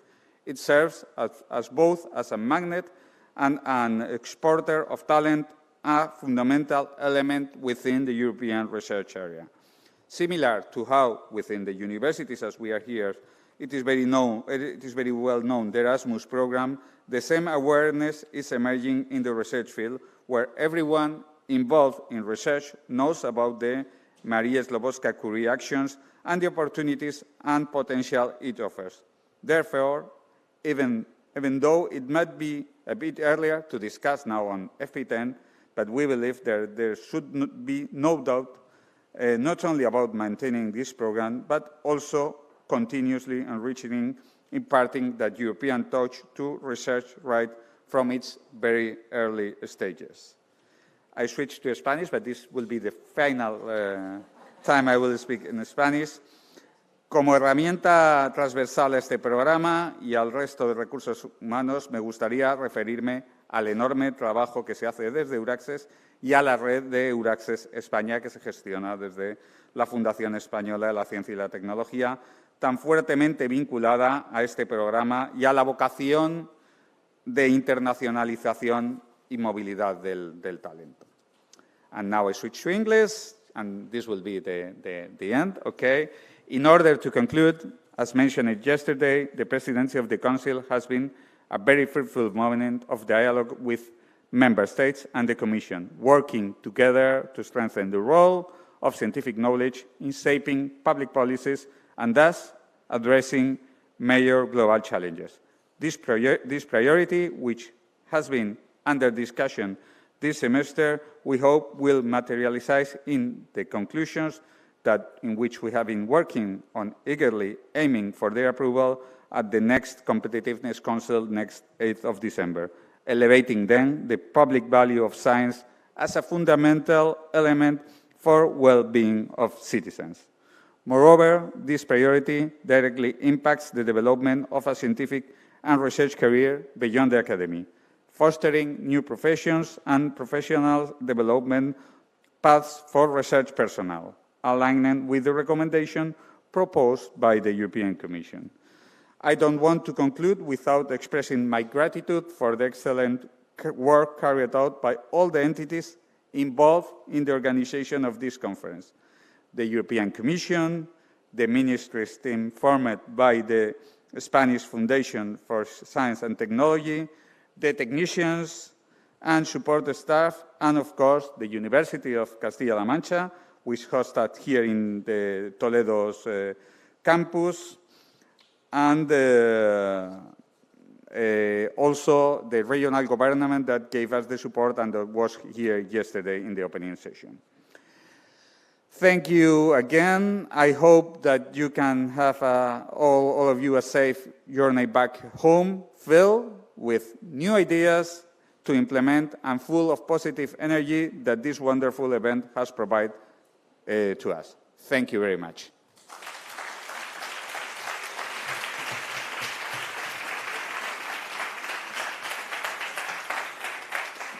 Thanks, Gonzalo Arevalo. And before we go to have lunch, just a few practical information. Okay, so first of all, lunch will be in the cafeteria. As yesterday, there will be the people working at the event will show you how to go and go with you. You can leave your jackets, bags here, and take it back when you come back from lunch. There will be buses to bring you either to the train station or to the hotels. And also, I remind you that there is an Marie Curie Alumni Association workshop in the Salón de Grados at 14:45, so 2:45, for those of you that have signed up to that workshop. Yeah, I wanted to close with a personal anecdote. Just last summer, I was invited at an internal discussion in an important research institute on how they could influence policy, and I was a bit surprised about how naive they were about the issue. So I think I would like you to appreciate the fact that being exposed to this issue during 2 days, it's really very valuable. We have seen, starting from the speech of Lorenzo and all the roundtables, the examples, the discussions, that there is a lot of work that has already been done. There are a lot of techniques, ways of communicating that you can exploit to connect your research with policy. So really, I'm sure that you, as me, will go out from this room with your head full of interesting ideas, and I hope that this idea will translate and flourish into real-world projects. So thank you, and good lunch. Bye-bye.